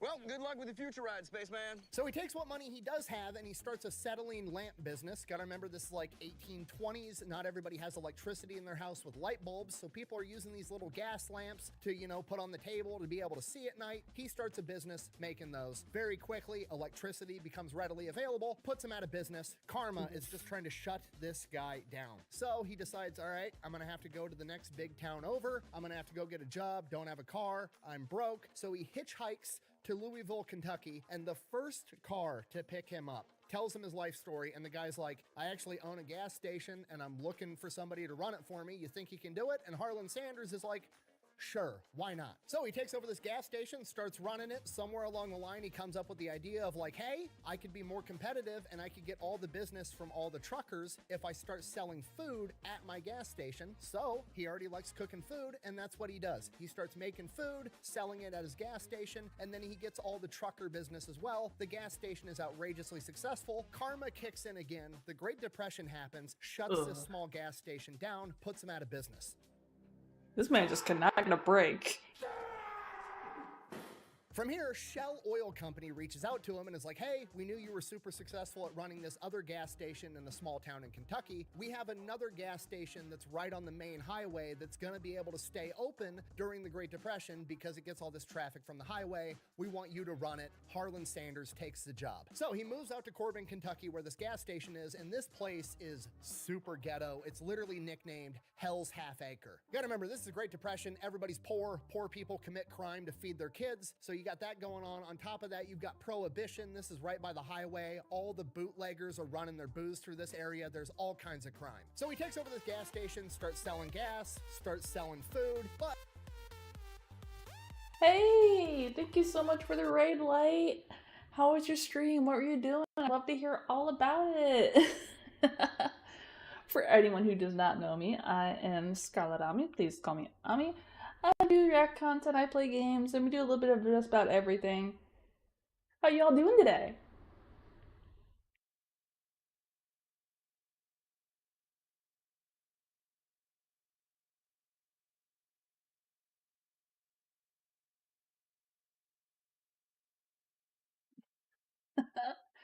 I hope you've been having a wonderful holiday weekend, week, whatever you want to call it.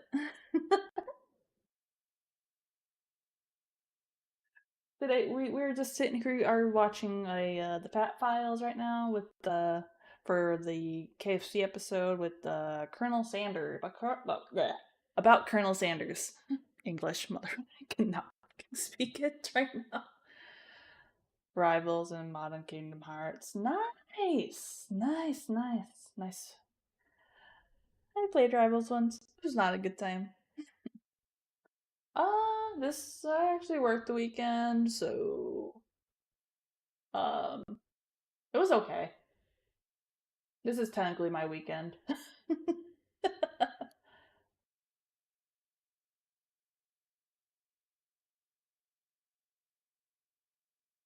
I was gonna build a gingerbread house today, but have to do it tomorrow when I can replenish the candy that I accidentally gave to my niece and nephew.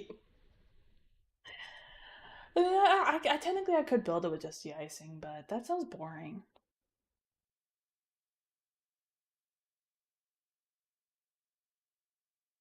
But he needs people to know that there's food around, so he starts putting up signs and everything saying like, hey, we're a gas station that also serves food. This is Kentucky in like 1930 whatever the fuck, and people just love shooting at signs, I guess. And it gets so bad that you can't even read the signs because there's so many bullet holes in them. So he comes up with an alternative idea of he goes to all of the farmers in like a Good job, I know. and pays them to be able to paint a big advertisement on the side of their barn because people aren't going to be shooting at a farmer's barn because they could hit somebody or hit an animal, or a farmer's gonna come out with a shotgun and fucking shoot you back. And it's a brilliant idea, and it's working really, really good. And it starts cutting into the other rival gas station's business, and that gas station is owned by a guy by a name of Matt Stewart, and he's pissed off about it. So he goes around and starts painting over Harlan's barn signs. Harlan finds out about this, so like an adult with a cool, rational head, goes over to Stewart's gas station and very politely tells him to stop, or, and I quote, I'll blow your fucking head off. Wow.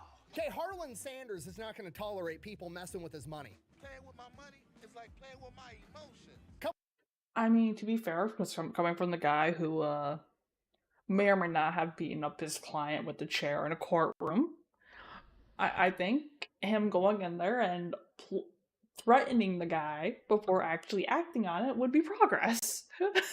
A couple weeks later, Harlan's got a big day. Some Shell oil executives, 2 of them, are coming to town to have a meeting with Harlan about how well his gas station is performing. And while they're sitting in the gas station having a meeting, talking about how great of a job Harlan's doing, one of the employees comes in and lets him know, hey, Matt Stewart is out on the side of the road right now painting over one of your advertisements on farmer so-and-so's barn. At which point, Harlan says, I told that motherfucker what I was gonna do, so he grabs his gun. The Shell oil executives also grab guns, and they go out and confront Matt Stewart. As soon as they get out of the car, Matt Stewart draws a gun, fires at them, killing one of the Shell oil executives, to which Harlan Sanders then shoots him in the shoulder, drops him on the ground, disarms him, and waits for the police to come arrest him. Harlan is found innocent because it was self-defense, and Matt Stewart now gets convicted of murder and would later be assassinated in prison.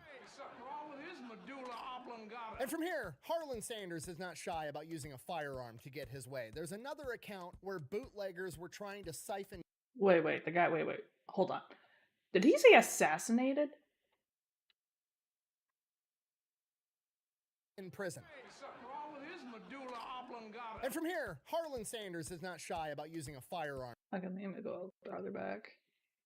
Arms him and waits for the police to come arrest him. Harlan is found innocent because it was self-defense, and Matt Stewart now gets convicted of murder and would later be assassinated in prison. God damn. And from here, Harlan Sanders is not shy about using a firearm to get his way. There's another account where bootleggers were trying to siphon gas out of his pumps in the middle of the night, and he runs out in nothing but his underwear and confronts them and holds them at gunpoint until the sheriff shows up to arrest them. This goes on for a while. Very successful gas. For context, Shell is headquartered in Texas. Okay, you know what? The execs having guns there? That checks out. That checks out a lot. Business is scary. I mean, I think of business and murder. I usually think of whistleblowers or the Luigi with the United Healthcare. I think it was. Assuming that was Luigi, of course. But yeah, but this is scary. Honestly, the legal side scare me more.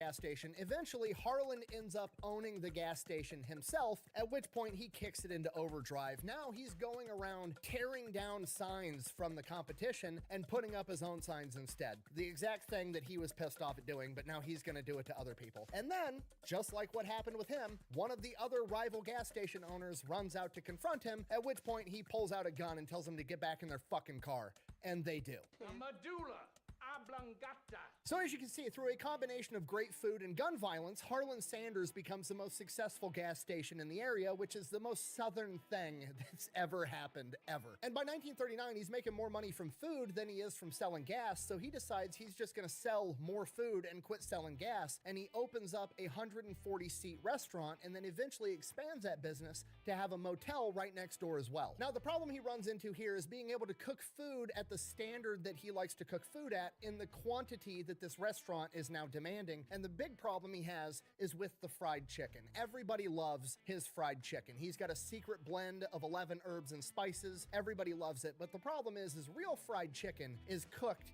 in boiling grease on a skillet over the stove, and you just can't cook it very fast. It takes too long, you can't make bulk batches, and the wait times at the restaurant is just taking forever. So he develops a way to cook fried chicken inside of a pressure cooker, which still makes it taste way better than if you deep fry it. And this takes the cook time on his fried chicken from like 30 plus minutes down to 7 or 8 minutes. So he's got that figured out, things are going great, he's got his new restaurant, his new motel right in 1939, and then karma steps in to try to shut him down again. 1939, World War II kicks off for America, and all of a sudden, America is now rationing rubber and gas, meaning less people are traveling, and his entire business is built right on the highway and relies on highway travelers, so he's not making enough money. But Harlan Sanders, not taking no for an answer, refuses to quit, keeps running his motel and his restaurant business, but also takes a job in Tennessee, which is nearby, at a place called Oak Ridge, because the government has thrown up some new facility where they're making something, and they need somebody to come in and run all the cafeterias to feed the workers, and he oversees the cooking of 36,000 meals a day to feed all of these people working at this secret government facility. Does that through the rest of World War II.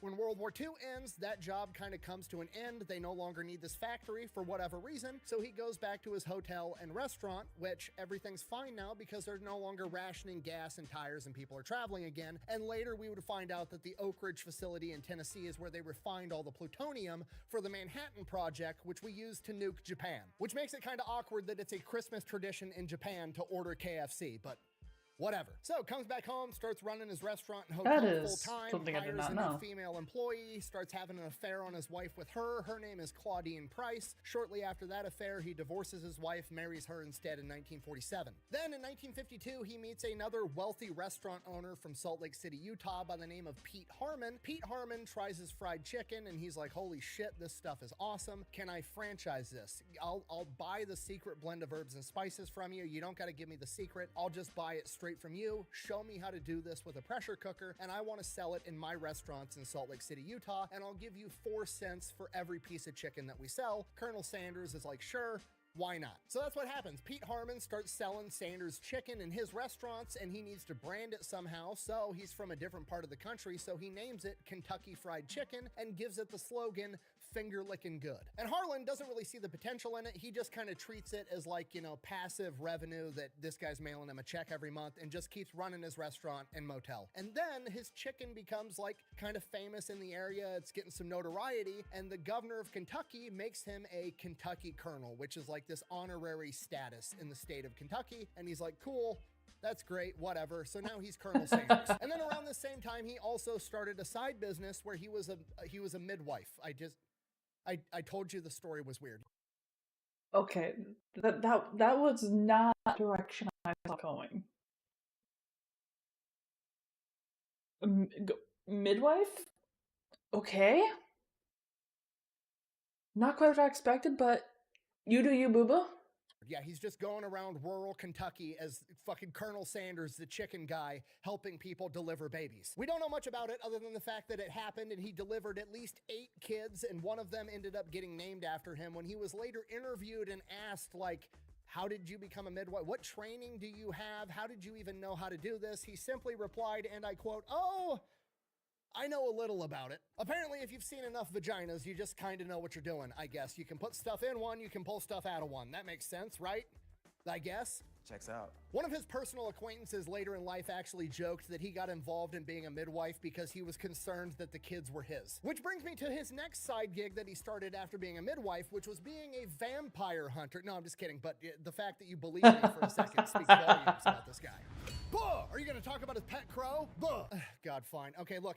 Colonel Sanders has plenty of character flaws. However, there is a multiple humongous myths on the internet that he was like a prolific racist, ranging from he was a member of the KKK, which is not true, to he stole the secret blend of herbs and spices from his house servant when he was a child, which also isn't true. The dude grew up extremely poor. This is a wild trip for KFC and then history. There's a myth that he had a pet crow in his original restaurant, and the pet crow's name was Jim. Get it? Jim Crow in the South in the 1950s. No, that never happened. I have searched and scoured. There is no historical evidence to actually prove this. There's just a bunch of blog posts dating back to the early 2000s that insinuate this shit. That's where it all started from. I'm 99% sure. If on the off chance you have some historical evidence, let me know in the comments down below. I'll pin the comment if I'm wrong, but I highly doubt it. Colonel Sanders, deeply flawed, cheats on his wife, anger issues, not some crazy prolific racist, however. But that's not going to stop karma from coming from him. So his restaurant and motel both burned down to the ground. Colonel Sanders, not taking no for an answer, rebuilds the restaurant, rebuilds the motel. Shortly after that, it burns down to the ground again. Colonel Sanders and Karma are now in a shootout, so he rebuilds the business a second time, and then the government comes in and reroutes the highway and completely shuts it out. For That's fuck's it, sake. game over. He goes out of business. He is 65 years old, and his only income is his Social Security check, and that's just not enough. And Colonel Sanders is like, not taking no for an answer. So he takes his pressure cooker and his secret blend of herbs and spices, throws it in the trunk. Claudine hops in the car with him, and he just goes from town to failing restaurant and is like, hey, would you like to be a KFC franchise, a Kentucky Fried Chicken franchise? My chicken is so good, it will save your failing restaurant. And for the next 5 years, at 65 years old through 70 years old, he travels the country getting people to franchise his chicken. Him and his wife are literally sleeping in their car, and he's 65 to 70 years old the entire time. But during that 5 years, they get 200 people to franchise their chicken. 3 years after that, he's up to 600. Other things that happened during this time period. Him and Claudine go out to breakfast one morning at a diner while they're on the road trying to get chicken franchises, and he orders some eggs. The eggs roll up. They're not cooked right. He sends the eggs back. The chef says the eggs are cooked right and sends them back to him. No kind of sense. Oh boy, here we go. Colonel Sanders then proceeds to pick up the eggs, get out of the booth, walk into the diner's kitchen, and throw the eggs at the chef, at which point the chef rushes him with a kitchen knife, and Colonel Sanders, at the age of somewhere between 65 and 70, fends him off with a bar stool. Medulla oblongata. Another thing that happens during this time period is he's going to all these failing restaurants, and essentially they're just buying the chicken. They're not officially becoming KFCs yet. It's still mom and pop's diner, but they also sell Kentucky Fried Chicken there. And some of these restaurants are still failing despite the fact they're now serving Kentucky Fried Chicken. So he hires a guy to help these restaurants out, to go in there and show them how to run a restaurant up to the Colonel's standard to help these businesses thrive. So that guy goes in there, fixes a bunch of KFCs, makes some profitable businesses. Colonel Sanders pays him a bunch of money. He turns around and uses that money to start his own chain of restaurants selling burgers, and that guy's name was Dave Thomas, and he named his burger chain after his daughter, Wendy. I Well, told you it's a weird shit. story, okay? You were warned. Now, this is also the same time period where he starts really leaning into the Colonel Sanders persona that we know today. He starts marketing himself as Colonel Sanders. People start calling him and knowing him as Colonel Sanders. This is when he started wearing the white suit that we all know today, because his kitchens and KFCs were so cleanly that you could work in the back of the kitchen and not get food product all over you. This is when he started dyeing his mustache and goatee all white and kind of like amping up the Southern accent and the Southern gentleman persona. Then the business model kind of shifts from just franchising the chicken itself and letting these random restaurants serve KFC to having a restaurant that was just what we know as today, a KFC, a place that just sells fried chicken. Keeps growing the company, has a ton of locations, and by 1964, he is 74 years old, and it's finally time for him to retire. People are wanting to buy the company. He doesn't want to sell the company because he knows they're going to fuck up the quality of his food. They're going to ruin it. He doesn't want to do it, but his family pressures him into it. He finally relents and sells KFC for $2 million, plus a deal to be a lifelong brand ambassador for $40,000 to $80,000 per year. Shortly after he sells the company goes public. As soon as they go public, now the company is more concerned about making a return investment for their shareholders than they are about putting out quality food. So they go in and just completely ruin the quality, just like he was concerned with. They quit using the pressure cookers and start using deep fryers. They go away from his original recipe and add extra crispy, which he was furious about and said was nothing more than a fried dough ball on top of a piece of chicken. And then this final straw was when they changed the recipe to his gravy. He was absolutely furious. He went inside of a KFC, tasted this gravy for the first time, threw it on the floor, and said it was nothing more than wallpaper paste. They just mixed tap water and a bunch of starch together and called it gravy. I'm really sorry. Yeah. Well, hey, I'm really sorry too. Colonel Sanders then proceeds to spend the rest of his life until he's 90 years old talking so much shit about KFC ruining his recipes, they had to sue him to get him to stop. He was a royal pain in the ass for KFC until he passed away from pneumonia at the age of 90. And that is the story of Colonel Sanders. Yes, he was real. Yes, all of that is true. Is he a good role model? Probably not, but you have to admire his ability to push through adversity and not take no for an answer. Thank you for watching. Best way to support the channel is go buy some merch, maybe drink some Echelon, go check out Pepperbox. Links for all those are over at thefatelectrician.com. Quack bang, out. This started as a KFC video. It just turned into the Colonel Sanders video.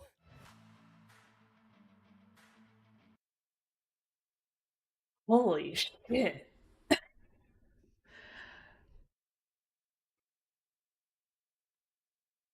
I got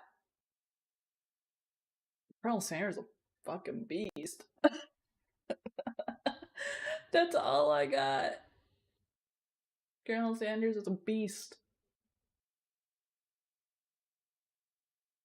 Like, if someone had tried telling me that this told me before that, like, Colonel Sanders was this, I would have thought they were fucking nuts. I don't got KFC money. Yes, I have seen his cheesecake videos. It's probably one of my favorite ones, honestly.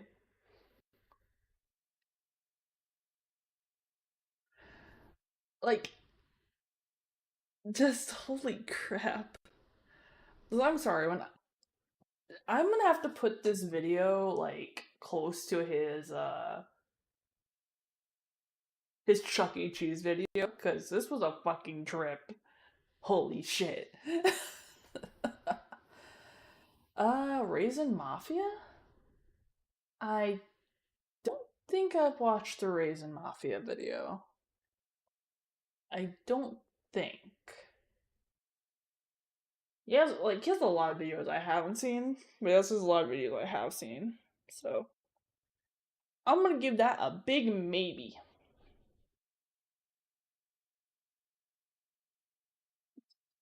I'll have to watch it sometime.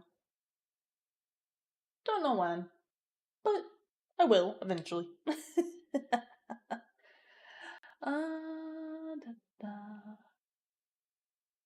Alright.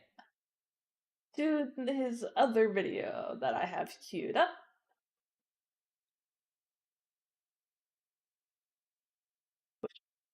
We got a long one here, boys.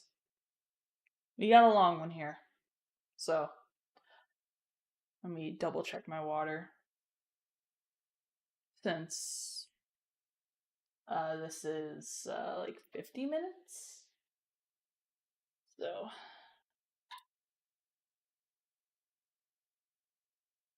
I do have my water is supplied. Alrighty. The great fighter pilot of World War I, Frank Luke. The Arizona Balloon Buster. Okay. I'm really wondering why it's called a Balloon Buster, but I'm pretty sure that this will be explained. In 2023, a Chinese spy balloon drifted across America until America sent up 2 F-22 Raptors to go blow it up, and those Raptors' call signs were Frank 1 and Frank 2. Now at the time, I thought that was weird. Those aren't the cool call signs you hear in the movies like Maverick, Coyote, Hangman, Rooster. It's just Frank 1 and Frank 2. So I looked into why they called them that. As it turns out, they were named after an American World War I fighter ace that specialized in popping enemy observation balloons. So that's kind of cool, but at the same time, I never said this out loud, but I thought it in the back of my head was, it's kind of lame to become a fighter ace for popping a balloon. Like, that doesn't seem very fair to all the other fighter aces that had to go shoot down enemy fighter planes. That seems way more dangerous than popping a balloon. Why would you become an ace for that? Well, like most uneducated knee-jerk opinions, I was incorrect. And upon doing the research, I realized that I was almost as incorrect as humanly possible, because as it turns out, World War I observation balloons were not only the toughest target to bring down, they were also the most dangerous. So much so that many other fighter pilots absolutely refused to even try. So in a way, this video is my apology, or at the very least, an attempt to make sure that you don't make the same mistake. Oh boy. Today we're talking about the greatest fighter pilot of World War I, Frank Luke, aka the Arizona Balloon Buster. He earned not only 1, but 2 Distinguished Service Crosses and the Medal of Honor in the span of 18 days, when in that 18 days, he flew 10 missions and is credited with downing 18 enemies, including 14 enemy observation balloons and 4 planes. And that's not including... Okay, wait. Okay, 14, and he just said that they were hard, that the ones from back then were hard to take out, so... I feel like we're about to go on a trip. Multiple unconfirmed downed enemies, and the fact that he had to be given a new plane on 5 separate occasions because the plane he flew was so shot up. It broke. And we're going to get into all of it right after a word from our sponsor. Delete me. What's up? Okay. Where's your gun? We're gonna This skip one you this gave me sounds like sponsor. Monty Cricket from Men in Black. What's wrong with that? It suits you. Bigger's better. Did we just watch Yeah, the Delete forget Me it. sponsor? Just go. The discount code down below. Let's get back to the video. All right, our story begins on May 19th, 1897, Military when young course Frank well. Luke Jr. Yeah. was born in Phoenix, Arizona. Now, at this point in time, Arizona isn't even a state yet. It's still a U.S. territory, meaning that Frank Luke basically grew up in the Wild West. And in Phoenix, Arizona, at this point in time, the entire economy basically runs off of copper mines, meaning that Frank Luke grew up with the only male role models he had being cowboys and miners, which are like the 2 most manliest professions on the face of the earth. Despite that, he's still a little kid, and little kids do weird stuff. Let me know for when ads seemingly hit. no reason at all. And Frank Luke's weird thing when he was a kid was he loved collecting things. And it wasn't like things that he was into like a normal collector, like you collect like pocket knives or model train sets or model planes or watches or whatever. He didn't collect things that he was like super into. He just collected things for the sake of collecting things. He loved nothing more than just finding something and being like, oh, an empty soda can. I'm gonna see if I can collect 500 empty soda cans. And all he cared about was getting the 500 soda cans. He would like set a goal for himself and then just strive to meet that goal for no apparent reason. That's just how he was hardwired. Behold,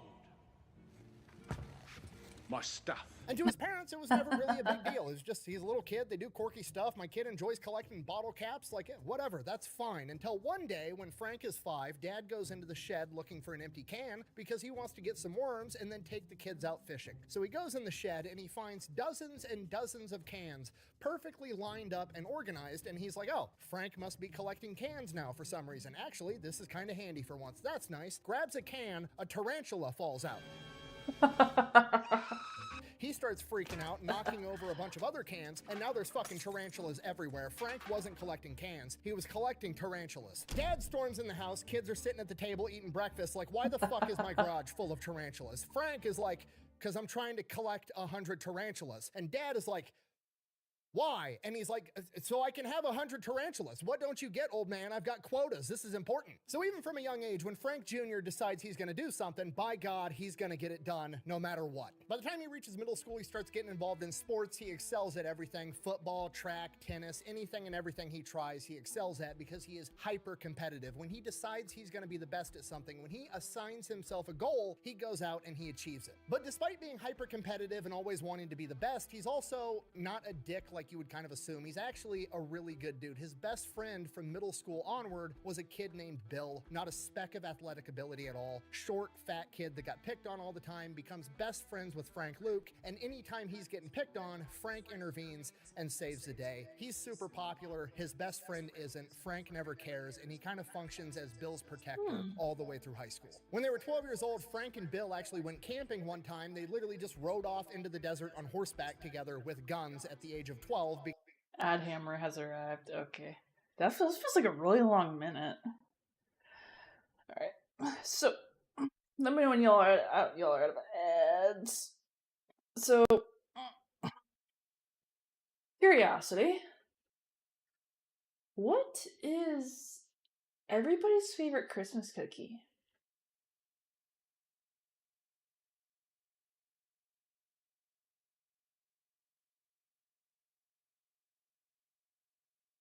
No, like, I don't really care specifically for too many cookies, but, like, I will slam down. I will slam peanut butter cookies, like, no tomorrow. Fucking love peanut butter cookies. All you can get your hands on? The answer is yes. Alright, you know what? Base. All cookies are good cookies.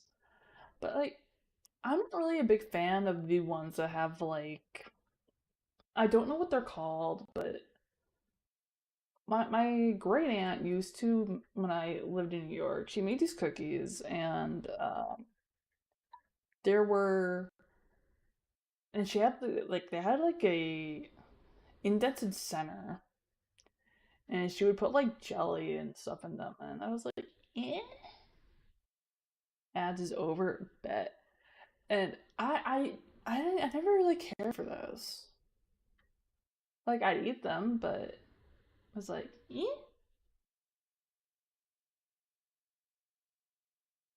Alright, back to the video.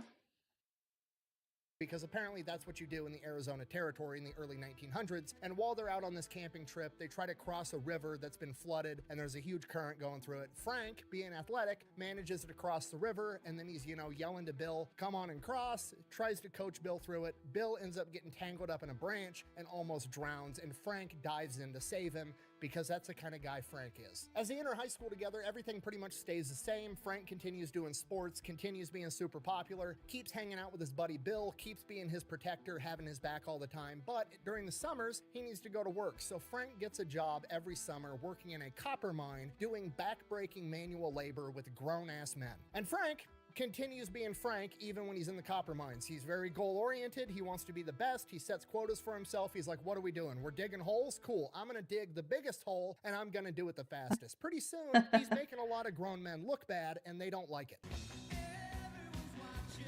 And when he was 16 years old, one of these grown men decided to confront him in the middle of this copper mine, and they got into a physical altercation, and 16-year-old Frank Luke beats up a grown man. Afterwards, a foreman comes around asking what happened. Frank simply responded, "He asked for it, and I gave it to him." This event kind of led to Frank getting the reputation as a pugilist, which eventually led to him leaving the copper mines for work and kind of becoming a professional underground fighter in gambling rings in Phoenix, Arizona, because apparently there was nothing else better to do in Phoenix, Arizona in the early 1900s than to watch a 16-year-old beat up grown men. Well, That continues through the rest of high school. Frank and Bill go on to graduate. They're still best friends. And then after high school, he just kind of goes about living a normal life. And in Phoenix, Arizona, that means you get a job at the copper mine and you just start living. And he does that for the next couple of years until he's about 20 years old. And at that point, America enters World War I. And one day, Frank just wakes up and for whatever reason decides he's going to join the military to be a fighter pilot. That's it. He just decided to do it. There's no touching story about how he's always wanted to be a fighter pilot ever since his dad took him to an air show, or he looked up to the military, or he has some family background. And none of that. Zero reasons. He just woke up one morning and was like, I want to be a fighter pilot, and then proceeds to go do it. I just felt like running. So he goes, he talks to his best friend Bill about it. Bill isn't going to let his homie go alone, so they go to the recruiting office together. They talk to the recruiter. The recruiter takes on Frank Luke and decides to pass on Bill because he just doesn't meet the criteria for whatever reason. So that sucks, but Frank Luke, he's got a new goal. He's got a new quota. He absolutely has to meet it. Peace out, Bill. I gotta go. After signing up for the military, Frank finds out that getting into the fighter pilot program isn't really that simple. At this point in time, and still today, being a fighter pilot's a very big, prestigious deal, and a lot of people getting slots at this point in time are, you know, people whose parents are somebody important, not people that were raised by... I don't even know what the requirements to even be a fighter pilot are. I should look those up later. Copper miners in the Arizona territory. Regardless, Frank fills out all the paperwork, sends it off to get approved, doesn't hear back in a timely fashion. A couple of weeks go by, so Frank decides he's going to send a telegram to the adjutant's office saying, hey, when's my report date and where do you want me going? Which is insane. It's extremely arrogant, extremely cocky. It's like applying for Harvard, not getting an acceptance letter yet, and then calling the dean's office asking when classes start. Like, nobody does that. But regardless, Frank Luke is Frank Luke. He's gonna brute force his way through life, and oddly enough, it worked.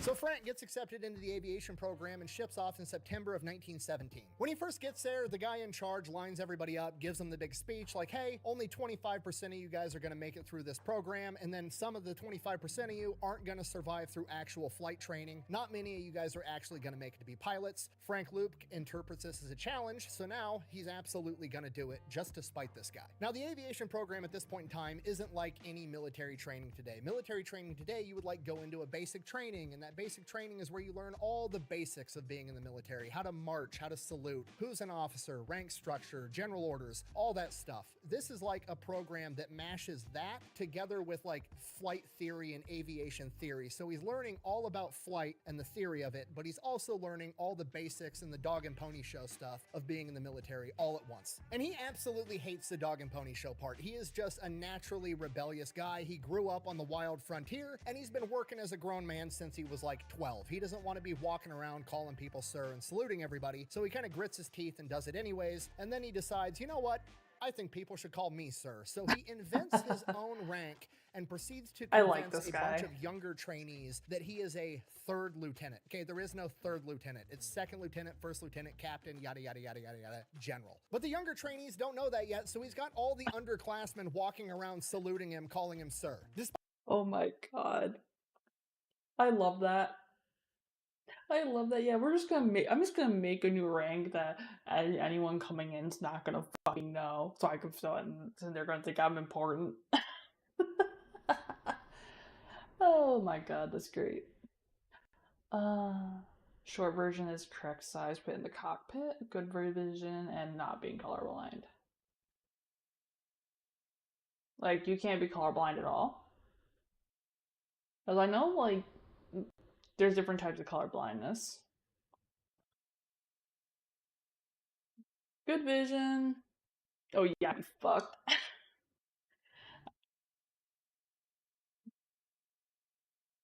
So like, I guess what would be defined as good vision? But I know, like, there's nearsighted people that are nearsighted, farsighted, somewhat fucked up sighted.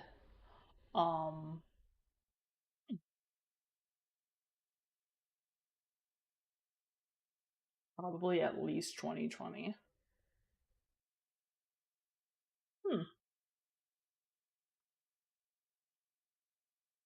At that time, not wearing glasses meant you had good vision. I mean, I definitely would not have been qualified for damn sure. My ass had glasses since I was like, I want to say second, third grade. I've had glasses. I never really cared for contacts. Pebble lines so that you can tell the difference in the paint scheme. Makes a lot of sense. It really does. And uniforms. Interesting.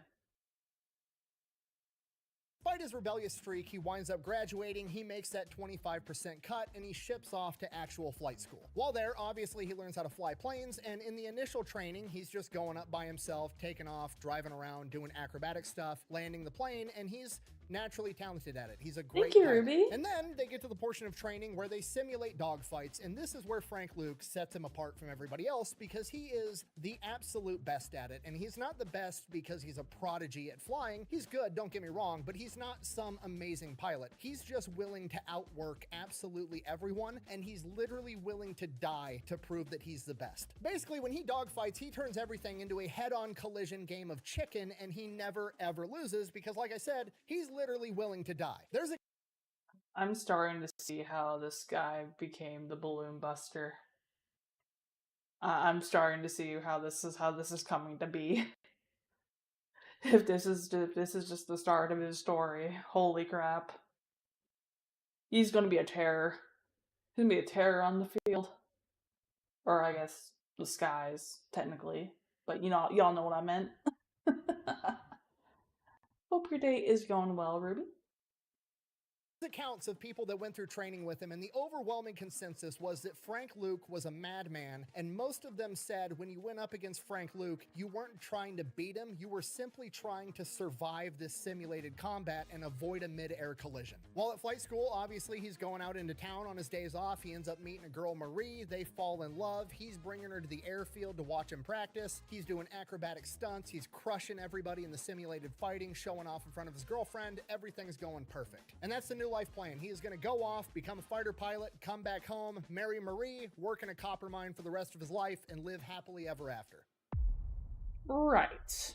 From here, obviously, Frank graduates a flight program, gets sent off to Europe to fight in the war, and when he first gets there, he gets put on ferrying duty. Basically, they want to give all the junior pilots as many flight hours as possible, so they use them for ferrying planes into the combat zone, right? You got to get them to where they actually need to be, so they take all the junior pilots, they fly the planes into the combat zone where they need to be, they drop them off, they all hop in a truck together, drive back, and do it all over again, and Frank does it over and over and over for weeks. This isn't really what Frank wanted to be doing, but he does also appreciate the fact that this is training and it's preparing him to be a better fighter pilot, so he does it. In addition to that, he's also writing back home to Marie and his mother every single day. Obviously, they're both scared, they're both concerned about him. He's fighting in the biggest war the world's ever seen at this point in time, and he's basically writing back home being like, hey, I'm just on ferrying duty, I'm not actually in combat, I'm just flying planes in, I'm dropping them off, and I'm coming back, I'm perfectly safe, you don't have to worry about me. And then one day, his number gets pulled. There's a squadron that's been fighting in World War I since the very beginning that's lost a bunch of pilots, and they need new recruits. Luke has a bunch of hours logged, ferrying planes back and forth. He's the best man for the job. He gets brought into the 27th Aero Squadron 1st Pursuit Group as a reinforcement. Getting brought in as a reinforcement is not something that's conducive to Frank's personality type or demeanor, right? Because he is the new guy. He's the FNG, he's the cherry, he's the guy with no combat experience going into a group of men that have been in the shit for a while. And this is pretty much made clear to him the moment he gets to the unit, when him and all the other reinforcements are given their welcome speech by the commanding officer, Major Hartney. And all of them are hanging on every single word that Major Hartney says, because not only is he an experienced combat veteran that's been there and done that, also the word on the street is Major Hartney is one of the only men to go toe-to-toe with the Red Baron and survive. Now, I'm paraphrasing a little, but the gist of his speech is this. Here's the deal. You're all going to be dead in 2 weeks if you don't listen to me, and listen right now. The first couple of times you go up, you are going to see combat. And if you get that feeling in the pit of your stomach that you're not supposed to be there, it means that you're a coward. I'm not asking you to be brave. I'm asking you to be brave enough to tell me that you're a coward so I can get you out of here so you don't get yourself or somebody else killed. Respect. As of right now, you are 27th Aero Squadron in name only. If you can prove to me and everybody else that you've got the balls to do this job, we might let you stay. And before you ask, you will know when you were a full-fledged member of this unit without me having to tell you, so don't expect a fucking welcome party. Now, hearing that, most people would keep their head down, shut up, and do what they were told to the best of their ability, but Frank proceeds to be Frank. He does what he's told, he does it to the best of his ability, but he's also not afraid to tell all the other pilots how excited he is to go up and get the Germans and tell them what a good job he's gonna do and say that he's gonna be a fighter ace one day, which means that you've downed 5 enemy aircraft, which is a humongous accomplishment and a big deal in the aviation community. Now, to Frank, this isn't him bragging, this is him just being excited and telling everybody that this is gonna happen because he's decided it's gonna happen, and that's how Frank is, but everybody else interprets it as him being cocky and arrogant and boastful, and because of this, he gets the nickname the Arizona Braggart and doesn't have many friends. Around the same time that Frank gets into his unit and starts doing training missions, his unit gets issued the newest, latest, and greatest plane, and this thing is the equivalent of a flying sledgehammer. This thing is basically the American muscle car concept applied to a plane. It is not built to be nimble and agile and handle well. It is a drag car. It is meant to be big, strong, and fast as fuck. This is a wooden plane that they threw a V8 engine into that had 220 horsepower. This was the fastest plane of its day when it first came out, capable of traveling over 135 miles an hour when most other planes were traveling like 110 miles an hour. And it could outdive any other plane. The problem is, it could also outdive itself, because you could dive so fast that when you pulled up, it would literally rip the wings off your plane, and then you die. On top of that, it was initially plagued with mechanical issues because they stuck a giant V8 inside of a wooden plane. If anything went wrong, those engines would overheat, stall out the plane, and then you die. Or there's also the possibility that the 220 horsepower V8 engine that's held inside the wooden plane by wood could snap the wood off and let the engine block just free spin, stalling out the plane, and then you die. So what I'm hearing is this plane is a death trap. There was also the possibility of the synchronizer between the propeller and the Twins Vickers machine guns malfunctioning, and what that is you see the machine guns are mounted behind the propeller, so the machine guns, when they fire, are literally shooting through the fucking propeller blade as it's spinning at 1,000 miles an hour, and if Who the fuck okayed this? I understand y'all needed stuff out there for the field and upgrade in aviation, but surely you could have thought of a better place to put the gun. Surely you could have thought of a better spot. Who the fuck puts the gun behind the fucking propeller? Why would you do that? if it gets out of sync at all, you shoot your own propeller off, and then you die.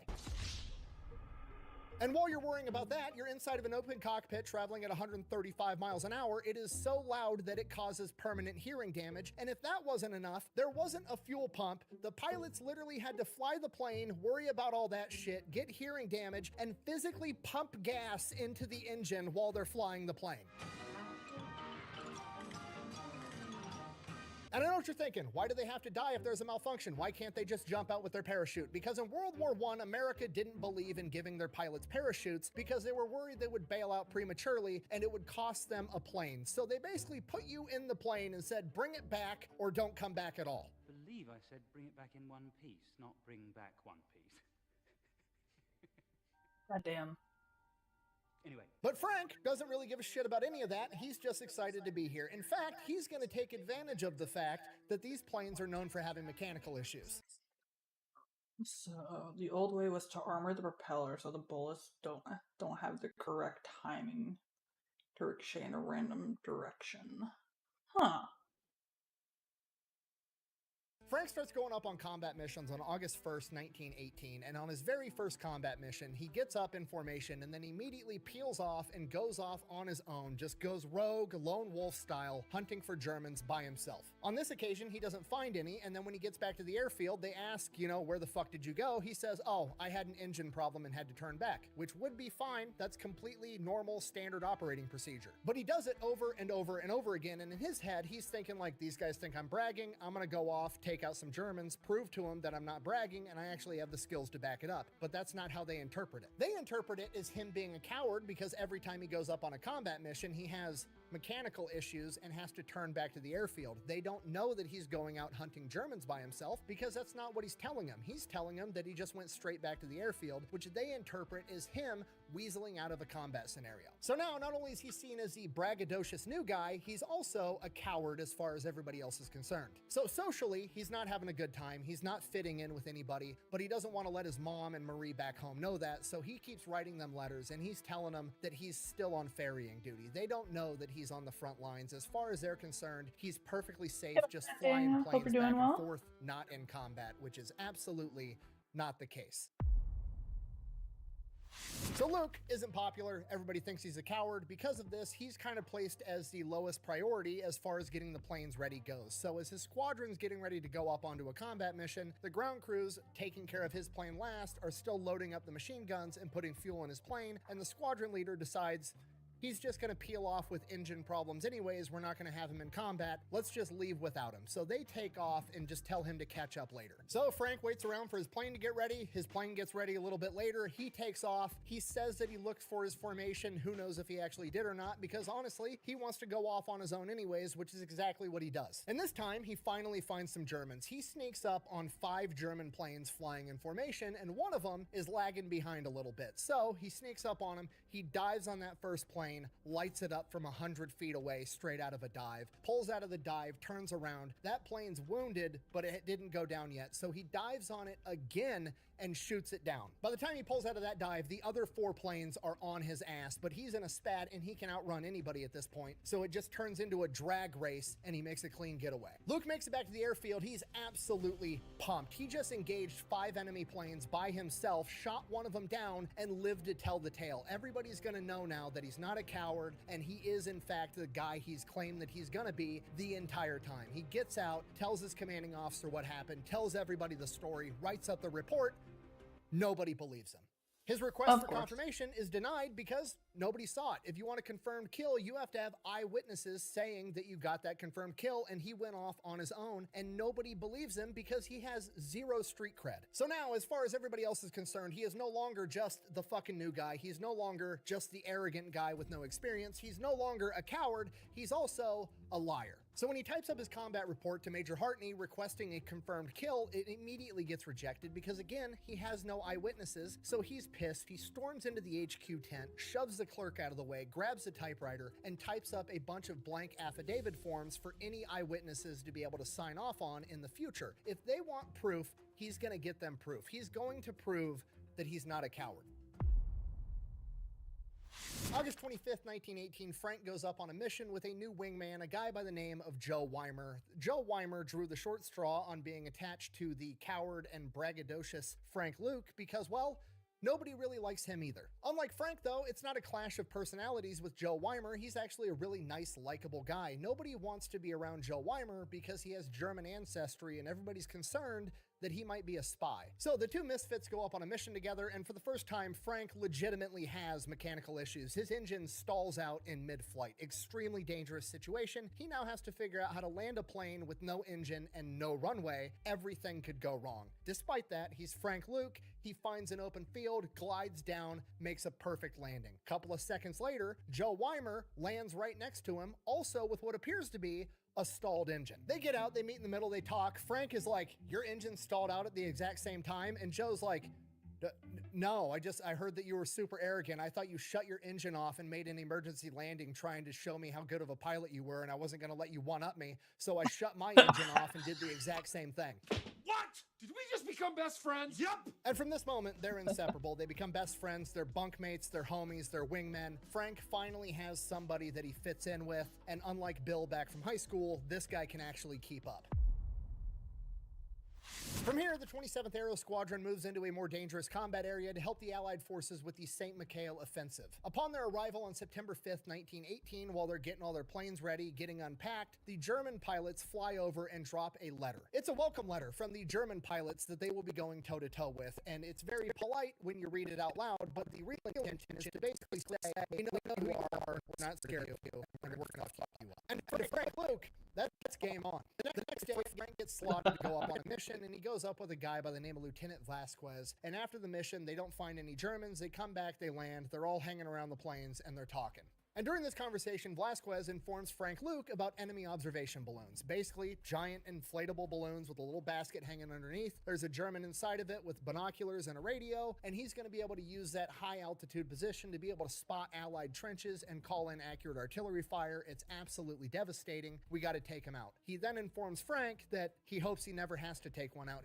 It's so dangerous, he would never order a man to attack an enemy balloon. He would do it himself, but he hopes it never comes to that. Because as counterintuitive as it is, these balloons are extremely tough. They're full of hydrogen, which is flammable gas, so you would think you just shoot it and the entire thing blows up into a giant fireball, but it doesn't really work that way because you need the right mixture of hydrogen and oxygen. You can't have an explosion or a fire without oxygen, so when you fire a bullet into this balloon, it goes into all hydrogen and there's no oxygen there, and the only oxygen that can get in is from the little tiny bullet hole that you created. So you have to hit it dozens, if not hundreds of times to get enough oxygen inside of that balloon for this thing to fucking ignite. And in order for it to ignite, you have to be using incendiary rounds out of a Vickers balloon gun, which isn't useful in aerial combat against planes, meaning that when you go up with Vickers balloon guns, you're just the balloon guy. You're basically defenseless against enemy planes, which are absolutely going to be defending the balloon. And on top of that, because it's such a big, obvious target, the Germans are defending it. There's a ton of anti-aircraft cannons and anti-aircraft machine guns all around this thing. And because you have to hit it so many times, if you want to take it out, you're going to have to make multiple passes. And the second that you make your first pass, they're going to start using the winches to pull the balloon down lower and lower. And every extra pass you make, you're getting closer and closer to that enemy anti-aircraft fire. Seems fair. And if you're able to survive the enemy planes and the enemy anti-aircraft fire and get close enough to engage this balloon and lucky enough to actually ignite it and blow it up, guess what? You've blown up a giant ball of hydrogen right fucking next to you while you're in a wooden plane. And then, if you're lucky enough to somehow survive all of that, it still only counts as one aerial victory. Taking out enemy planes is way easier. I would just rather do that. Yeah, I can see why they wouldn't exactly order somebody to take those out with with them having wooden planes, but still, our buddy here has some main character energy though, so we all know how this is gonna go.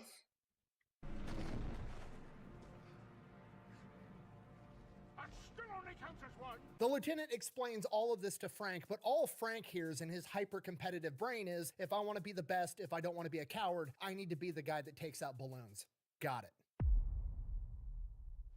September 11th, 1918, they pull all the pilots in, they give them this briefing like, hey, we know that nobody wants to go out and attack balloons, but there's a major offensive going on the ground. The Germans got balloons everywhere, calling in accurate artillery fire, getting good recon on our guys. Somebody's got to go in and take them out, and that somebody is us. So here's the plan. We're going to outfit one guy with the balloon guns. Everybody else is going to go up. They're going to engage all the enemy planes to get them off of his back, and that guy's going to go in and take out the balloon.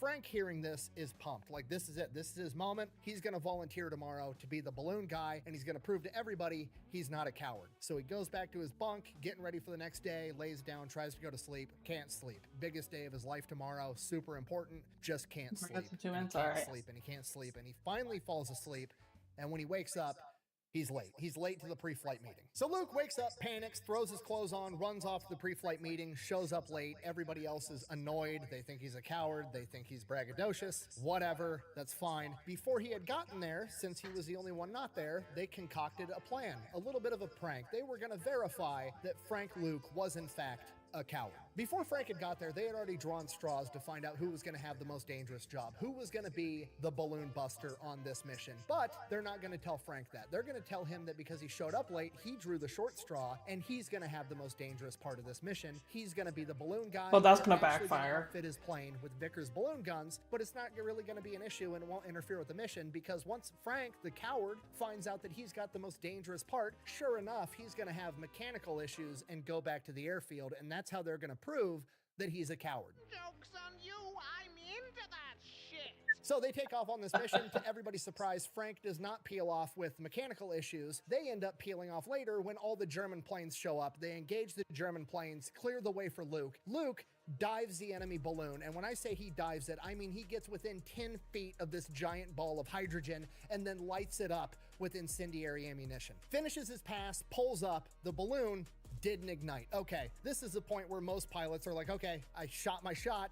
That's the end of it. Time to go home. Successful mission. But not Frank. Frank is going to prove that he's not a coward. He turns around and dives it again as they're winching it lower to the ground, closer and closer to enemy anti-aircraft fire. His plane is just getting lit up with enemy bullets as he strafes the balloon again, igniting it as he pulls up, somehow managing to avoid the explosion, and then he limps his highly damaged plane straight to the nearest American balloon and lands in a field. Gets out of his plane, goes straight up to the ground crew of the American balloon, asks for the commanding officer, and is like, did you just see 4 miles away where I blew up that giant balloon? And they're like, uh-huh. And he pulls out his pre-typed affidavits and has the commanding officer of that balloon write up exactly what he saw and sign it so that he has proof that he took down an enemy.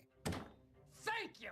Goes to hop back in his plane. His plane is so shot up that it won't even start. Ends up sleeping in his plane in the middle of that field next to the American balloon all night. That night, the American balloon team radios over to the airfield, lets them know that Frank survived, and the next morning they arrange for a car to drive him back. By the time Frank makes it back to the 27th Aero Squadron, everybody has either seen what Frank had done or heard about it, and he has gone from the coward that brags too much to the absolute madman that's willing to get within 10 feet of a giant ball of flammable gas and shoot it with incendiary ammunition while he's getting lit up by anti-aircraft fire, and everybody realizes, oh shit, maybe this kid's legit. Shortly after that, his SPAD makes it back to the airfield, and the ground crew said it was the worst condition they'd ever seen a plane come back in, ever.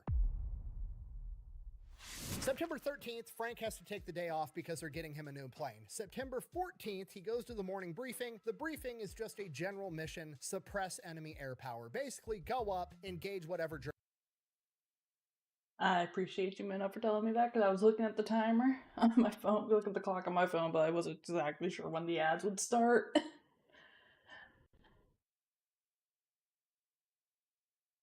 But yeah, that was I bet they did not expect that to work as well as they thought that did. Hello. I still wonder how large of an explosion that would actually be. Because I don't think it would. I know it would probably be a considerable size explosion, but I'm not entirely sure exactly how large or like how noticeable it would be.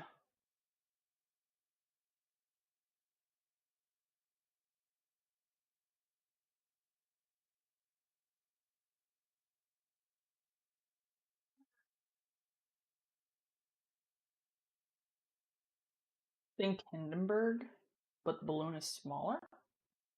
Oh, okay. Okay. That gives me a lot of context for size.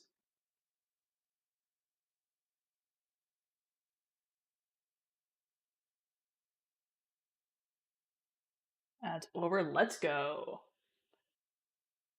Germans you can find. Frank hears, go destroy enemy balloons. Got it. Let's do this. Leroy Jenkins! Oh my god, he just ran in. So sure enough, they go up, they wind up spotting an enemy balloon. A different pilot goes in, engages the balloon first, launches his strafing run, they start winching the balloon down so the enemy aircraft fire is more accurate, and then a different pilot goes in and strafes it the second time. What happened?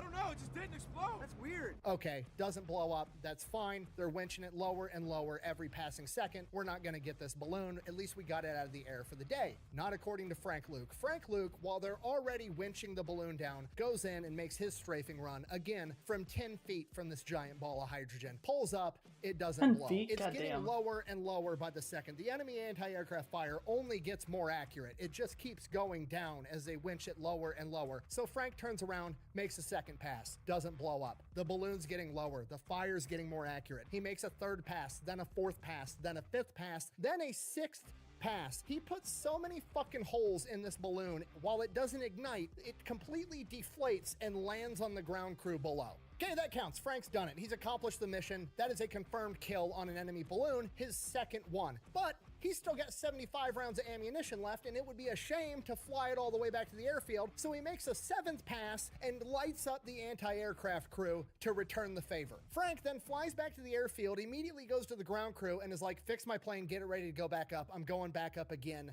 today. While the ground crew's getting his plane ready, he goes to Commander Hartney and he's like, hey, I want Joe Weimer to go up as my wingman from now on. And now he's got the street cred. They're like, yeah, dude, whatever you want. Nobody else has the balls to go up with you anyways. Fucking take him. Joe's game, and Luke has a new plan. He's gonna do something new. He's not gonna attack the balloons by diving them like everybody else does. He wants to attack it from the bottom. It sounds crazy when you don't think about it, but actually, it's genius because you're never gonna believe this. Guess where anti-aircraft guns are pointed? At the fucking air. Who knew? So when you traditionally dive an enemy balloon, the enemy sees you, they're already sighted in, they're shooting at you the whole time you're diving, and then if you make it that far, you strafe the balloon, then you level out, exposing your belly, getting more anti-aircraft fire, then you have to do a slow 180 climb to go the other direction entirely, getting more anti-aircraft fire. Oh, is that all? Instead of that, Frank's gonna have Joe go up super high out of the range of the anti-aircraft guns, but close enough to be a distraction to them as well as any other German planes in the area, while Frank sneaks in super low to the ground, so low that the German anti-aircraft guns can't angle down to shoot at him. Then when he gets right below the balloon, he's gonna pull up and fire into it the entire time he's climbing. So rather than being exposed to enemy anti-aircraft fire on the way in, the way over, and the way out, he's That's only ingenious. exposed to enemy anti-aircraft fire on the way out. And it works like a fucking charm because the first time Frank and Joe go up on a balloon busting mission together and implement this new strategy, they blow the balloon up in a single pass, which is a good thing because Frank's guns also jam and both of his guns are down. What's not good is there's 8 German fighter planes now on Luke's ass and he has no way to defend himself, but luckily Joe is so high that he's able to dive on their formation, scatter them, and they both make a clean getaway. They then both make it back to the airfield and celebrate. No, I'm just kidding. Frank immediately beelines to the nearest American balloon, lands in a field, goes to the commanding officer and is like, sign this shit saying you saw us blow that shit up. Kill confirmed.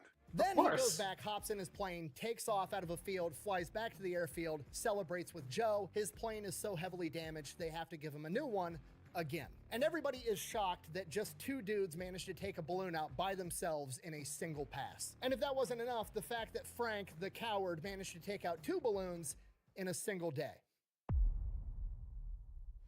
September 15th, morning mission. They go up with a normal formation, bunch of allied planes. They go in, they attack this balloon. 3 separate planes strafe the same balloon. One of them is Luke. They wind up blowing up the balloon, but Luke is not credited with the kill for that one. That's fine, no big deal. Go back to the airfield, fix the planes, more fuel, more ammo. That evening, they go up again. Frank goes in, engages a balloon, makes a pass, doesn't blow it up, turns around, makes a second pass, blows it up, immediately beelines it to the next German balloon. He's gonna take out 2 balloons in a single run, beelines it there 4 miles over, engages a balloon, blows it up in a single pass. Goes back to the airfield, planes totaled, they have to give him another one again. At this point, command's starting to take notice. This kid has just taken out 5 enemy balloons, becoming a balloon ace in the span of 2 days. And taking out a balloon is a humongous deal. They're super expensive, they're not easy to make. If we can keep taking them out at this rate, it's gonna have a humongous impact on the war, so command wants to try something new. They come up with the idea, they wanna try attacking balloons at dusk, right when they're lowering the balloons to the ground. Since Luke likes attacking the balloons low anyways, why not? Well, the why would be because it's absolutely fucking crazy to try attacking with a biplane when the sun's about to go down, because there's no lights in the plane, there's no navigation equipment like a modern airplane, and there's no lights on the fucking runway. You can't land the plane in the dark because you can't fucking see anything. To which Luke is like, That's not a big deal. I can probably get close to the airfield just off of kind of, knowing where I'm at. And then when I think I'm close, I'll just shoot a flare out of a flare gun out of my plane at what I think is the runway. And that'll give me enough light and enough time to land my biplane in the dark. And command is like, fuck it. What could go wrong? That's Why insane. not? So Frank takes off at dusk with no lights, proceeds to find an enemy balloon. They're actively winching it down for the night. Like they're done for the day. It's 100 meters off the ground. It is right above all the anti-aircraft guns. Frank engages it anyways. Plane gets shot to shit, but he blows up the balloon in a single pass and then takes off into the darkness. Then, to absolutely nobody's surprise, he gets lost because it's dark and he can't see anything. And Frank is like, oh, fuck, what do I do? What do I do? And he's just flying around for a little while. And then eventually on the horizon, he sees thousands of tiny little lights everywhere, and he figures that must be the Allied troops at Verdun smoking cigarettes, having lamps, whatever it is. That's the only thing that would make all those tiny little lights. So as long as I can fly past that and find a field somewhere, I'll at least be behind friendly lines so I won't get captured by Germans tonight. So that's what he does. He flies over the troops at Verdun, finds a wheat field somewhere in France, lands, and sleeps in his plane that night. Makes it to the airfield the next morning. When he lands, he is informed that he has been credited with all of his previous balloon kills. He is officially an ace, and they're giving him the Distinguished Service Cross, the second highest award to the Medal of Honor. September 16th, 1918, Frank gets back. He's told he's an ace. He gets a Distinguished Service Cross. That's great. He's ready to go back up in the air and get more enemy balloons. But Hartney is like, no, you're going to take the morning off. I've got special plans for you tonight. Frank is taking out balloons left and right. It's making not only himself look good, but the entire 27th Aero Squadron and his chain of command as a whole. So now they want to show off. So they're going to do another night mission to show off their new tactics, and they're going to do it in front of the head honchos. They're going to be bringing in General Billy Mitchell and Eddie Rickenbacker. Okay, General Billy Mitchell is one of the most important people in aviation war history, period. This is the guy that knew 2 decades ahead of time that airplanes were going to be the future of warfare. While everybody else was worried about building big, bad battleships, he was the guy that was like, no, we need to be building aircraft carriers because I can sink a battleship with my fucking airplanes. And he would later go on to prove it. And Eddie Rickenbacker at this time is a national celebrity because he was a professional race car driver that joined the war, became a fighter pilot, and he is now America's top ace with the most confirmed kills in combat. Frank eventually realizes what's going on, and he's like, oh, you want me to show off? I'll fucking show off. He then proceeds to go up to Eddie Rickenbacker, the leading ace, and General Billy Mitchell.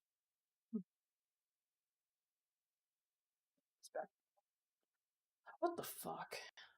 And introduce himself, and he's like, okay, here's the deal.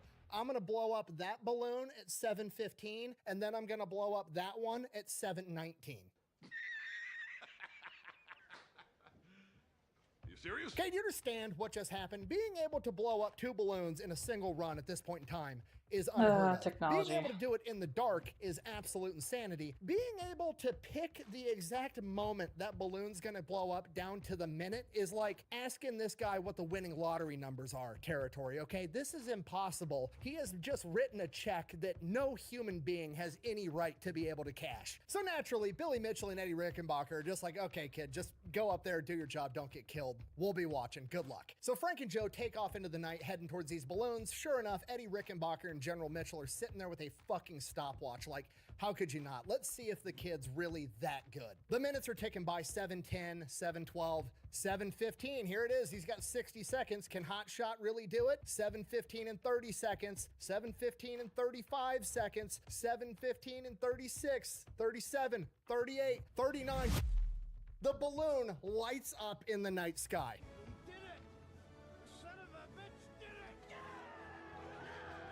Holy shit, the kid actually did it. He called it down to the minute. That's absolutely incredible. But let's be honest, let's be realistic. There's no way that second balloon is gonna go up in the next 3 minutes, right? Wrong. Sure enough, that balloon blows up at 7:19 on the dot. I don't just knock them out, I picked the round. Joe and Frank then both make it back to the airfield and make a perfect landing in the darkness. I don't know how they felt climbing out of that cockpit, but I bet it was pretty good.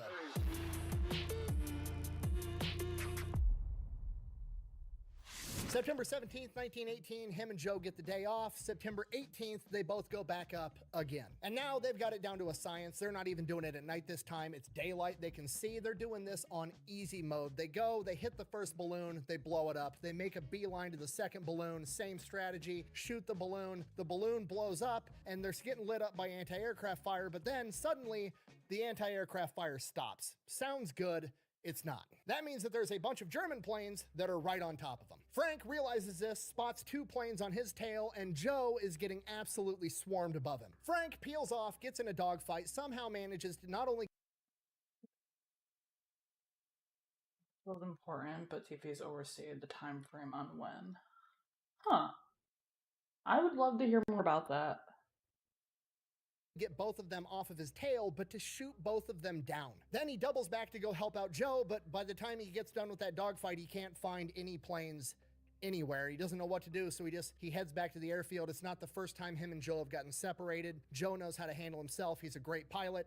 I'm sure it's okay. On his way back to the airfield, he spots a German recon plane conducting some reconnaissance, and he's still got some ammunition. It'd be a shame to bring all of that back, so he engages a recon plane and shoots that down as well. And Frank doesn't know it at the time, but this gives him his 13th confirmed aerial victory, making him America's ace of aces, America's top scoring ace, surpassing the great Eddie Rickenbacker and earning him his 2nd Distinguished Service Cross. And he did it in 6 days with a couple days off. So Frank makes it back to the airfield, makes a safe landing. Everything's going great. He's on top of the world, but then Joe's not there yet. And Joe never shows up. During that dogfight, Joe was struck with a burst of machine gun fire, striking him in his head, his chest, and his plane's fuel tank, killing him instantly.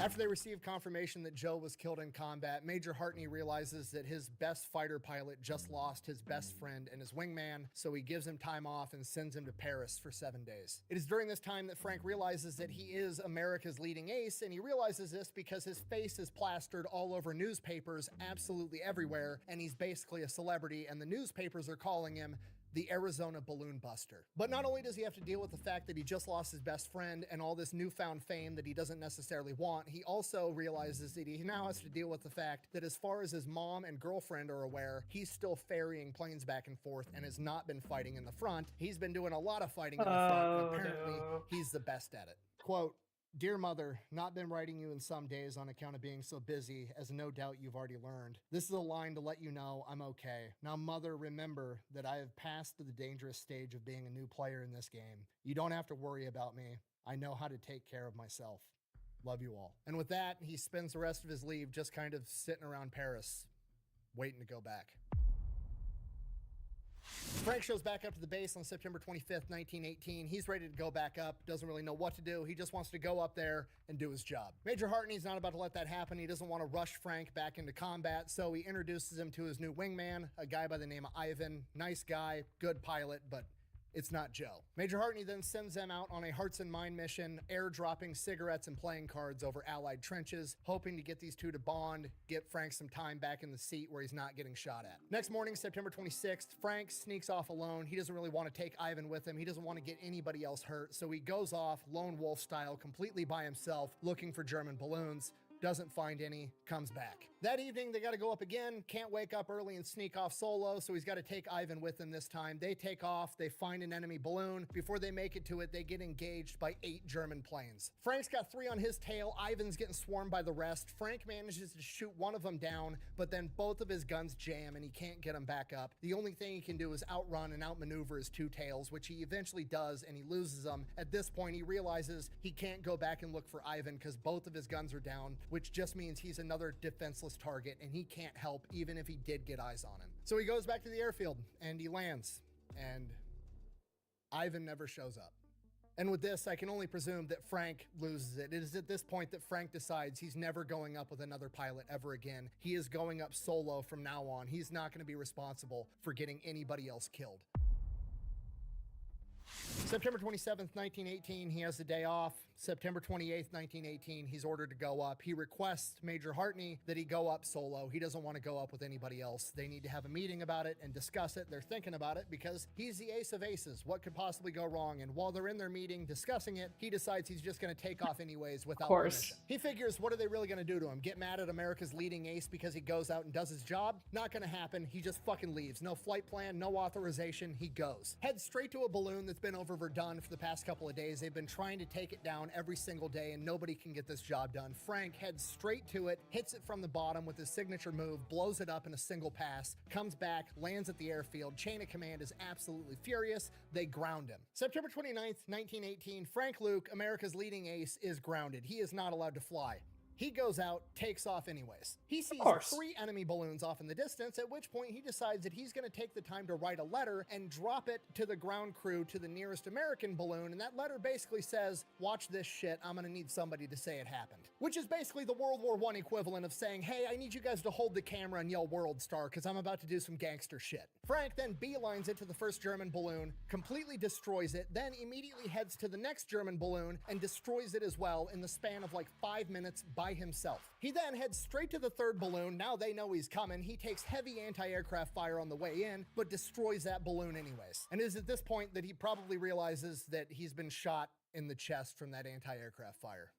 What he probably doesn't realize is that he's more than likely suffering from a sucking chest wound, which will eventually turn into tension pneumothorax. Which, if you don't know, your chest cavity is obviously airtight. When you breathe, it's your diaphragm expanding. This creates negative pressure, which forces your lungs to expand, sucking oxygen into your lungs, allowing you to live. So when you have a sucking chest wound and that diaphragm expands, it not only sucks oxygen into your lungs, it also sucks it directly into your chest cavity. And with every single breath, it compresses the lung on that side a little bit more, a little bit more, a little bit more. Eventually turns into tension pneumothorax, where that lung compresses completely into the heart and your other lung, leading to your death. And that can take anywhere from a couple minutes to over half an hour. What happens next is debated amongst historians, but I will be telling you what happened according to French eyewitnesses on the ground. Because unpopular opinion, I really don't give a fuck what some history professor from 1970 thinks about it 50 years after the fact, just because he's got a PhD. I'm gonna go with the eyewitness accounts from the people that saw it with their own fucking eyeballs. Frank has just downed 3 enemy balloons in the span of 15 minutes by himself and received a gunshot wound to the chest for his troubles, but Frank Luke is gonna be Frank Luke. He realizes he still has ammunition left, and it'd be a shame to fly that all the way back to the airfield. He then proceeds to fly to the nearest French town and strafe German ground troops. Allegedly killing at least 6 of them, he is then engaged by an estimated 8 German planes. He then proceeds to get in a dogfight with all 8 of them by himself, shoots down 2 of them before being forced to make an emergency landing in a nearby field. He then proceeds to grab his Colt 1911 pistol and engage German ground troops until succumbing to his injuries. And that is the epic but tragic story of Frank Luke Jr., the Arizona balloon buster. At the age of 21 years old, in the span of 18 days, he flew 10 missions and is credited with 18 aerial victories, 14 balloons and 4 enemy planes. For this, he was awarded 2 Distinguished Service Crosses and posthumously the Medal of Honor. Despite his premature death, by the end of World War I, he was still in 2nd place for the most aerial victories for any American pilot, only surpassed by the great Eddie Rickenbacker, who would later go on to say, and I quote, "Had he lived, he would have put me out of business long ago as America's leading ace. I wouldn't have put up a show against him." Worth noting, while Eddie Rickenbacker did have 26 confirmed aerial victories, only 11 of them were confirmed completely destroyed, compared to Frank Luke's 17 out of 18 confirmed completely destroyed, which I believe makes him the greatest fighter ace of World War I. Buh! Everybody knows the greatest fighter ace of World War I is the Red Baron, Manfred von Richthofen. Buh! Okay, this is not the time for you right now, okay? Let me make this super simple for you. If you want to be MVP, your team has to win. Them's the rules. Did his team win? No. Then shut the fuck up. Go simp over losers in somebody else's comment section. I don't want to hear it. Sorry. Anyways, in conclusion, balloons, not an easy target to take down. Now we all know. More importantly, Frank Luke Jr., the Arizona balloon buster, is the greatest fighter ace of World War I, and that's not just my opinion. That's Eddie Rickenbacker's. Thanks for watching. Best way to support the channel is go buy some merch over at thefatelectrician.com. Quack bang out. All right, I almost didn't put this in the video, but I had to suffer through this, so I'm going to make you suffer through it with me. Remember when Frank wrote his mom a letter in Paris? She wrote him a letter back. He never got to read it, but this is what it said. "My dear Frank, I received your letter today. I was so glad to hear from you and to know that you are well. I pray for you every day, and I know God will keep you safe from harm. Everything at home is going along nicely. Your brothers and sisters are well. Don't take any chances that you don't have to, my boy. I know you will do your duty, but remember, you have a mother at home who loves you and longs for the day that you will come back to us. Love, Mom.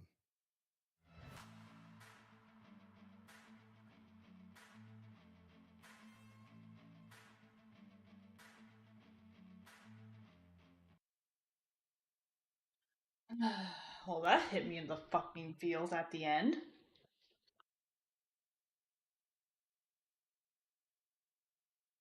Yeah, I can agree with you on that. But you could have, because I mean, yeah, you could have the. Because I mean, let's be honest, wars are fucking complicated. Because there's so many factors and what leads to victory and everything. It's never real generally just one person. Because we both all know that there is so many different things that were happening during the World War that contributed into the outcome. Okay.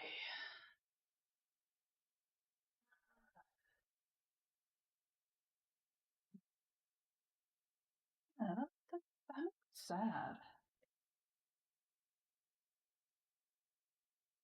I was hoping that we would have a more happier ending where the guy would leave, would come back, and then do this other thing when it gets back from the World War, but we weren't so fortunate. Yeah, definitely. I think that letter definitely would have made him a lot less likely to have rampaged like that. Or at least he probably would have waited more.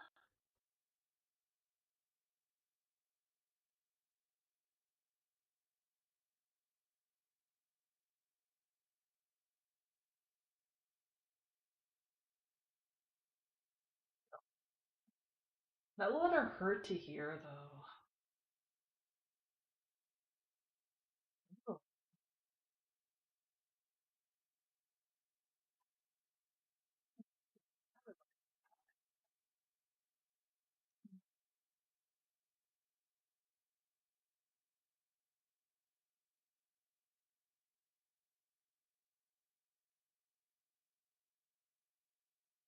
I think Frank would have kept doing what he was doing.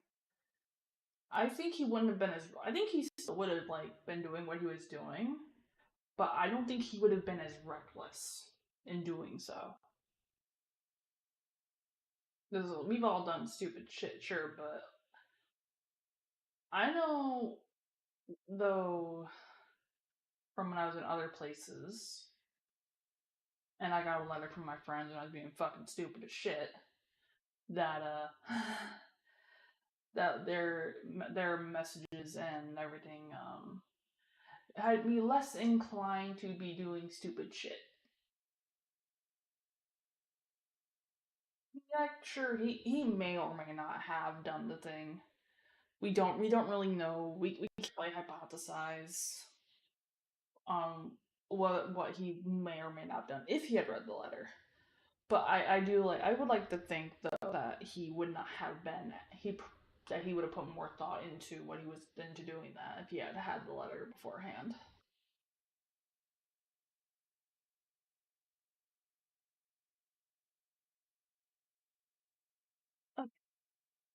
I just hurt my stomach. I think that's my cue that I need to end stream.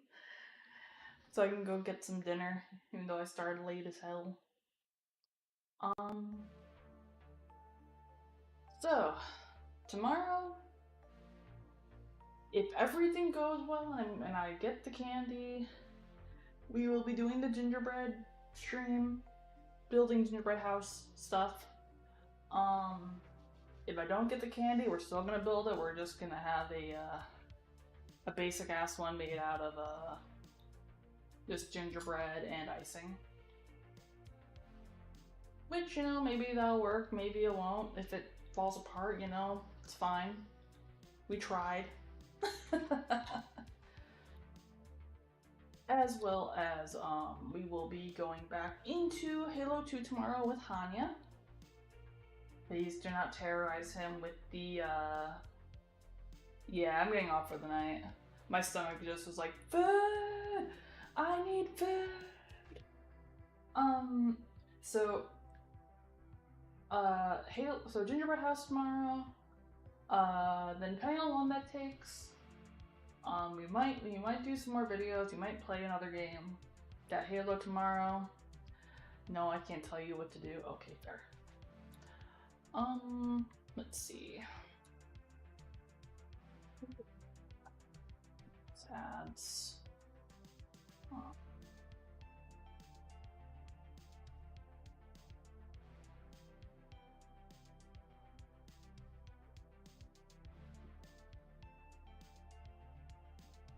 Post on Twitter. So we're just gonna read out on Twitch. Okay. Let's see. Who is live that we can raid?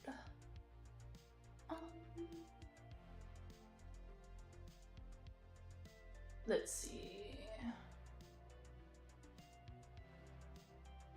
I'm probably gonna make some chimichangas, probably.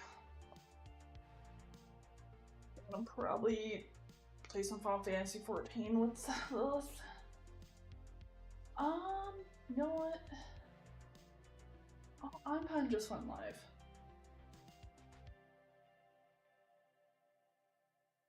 I'm gonna read Anpan.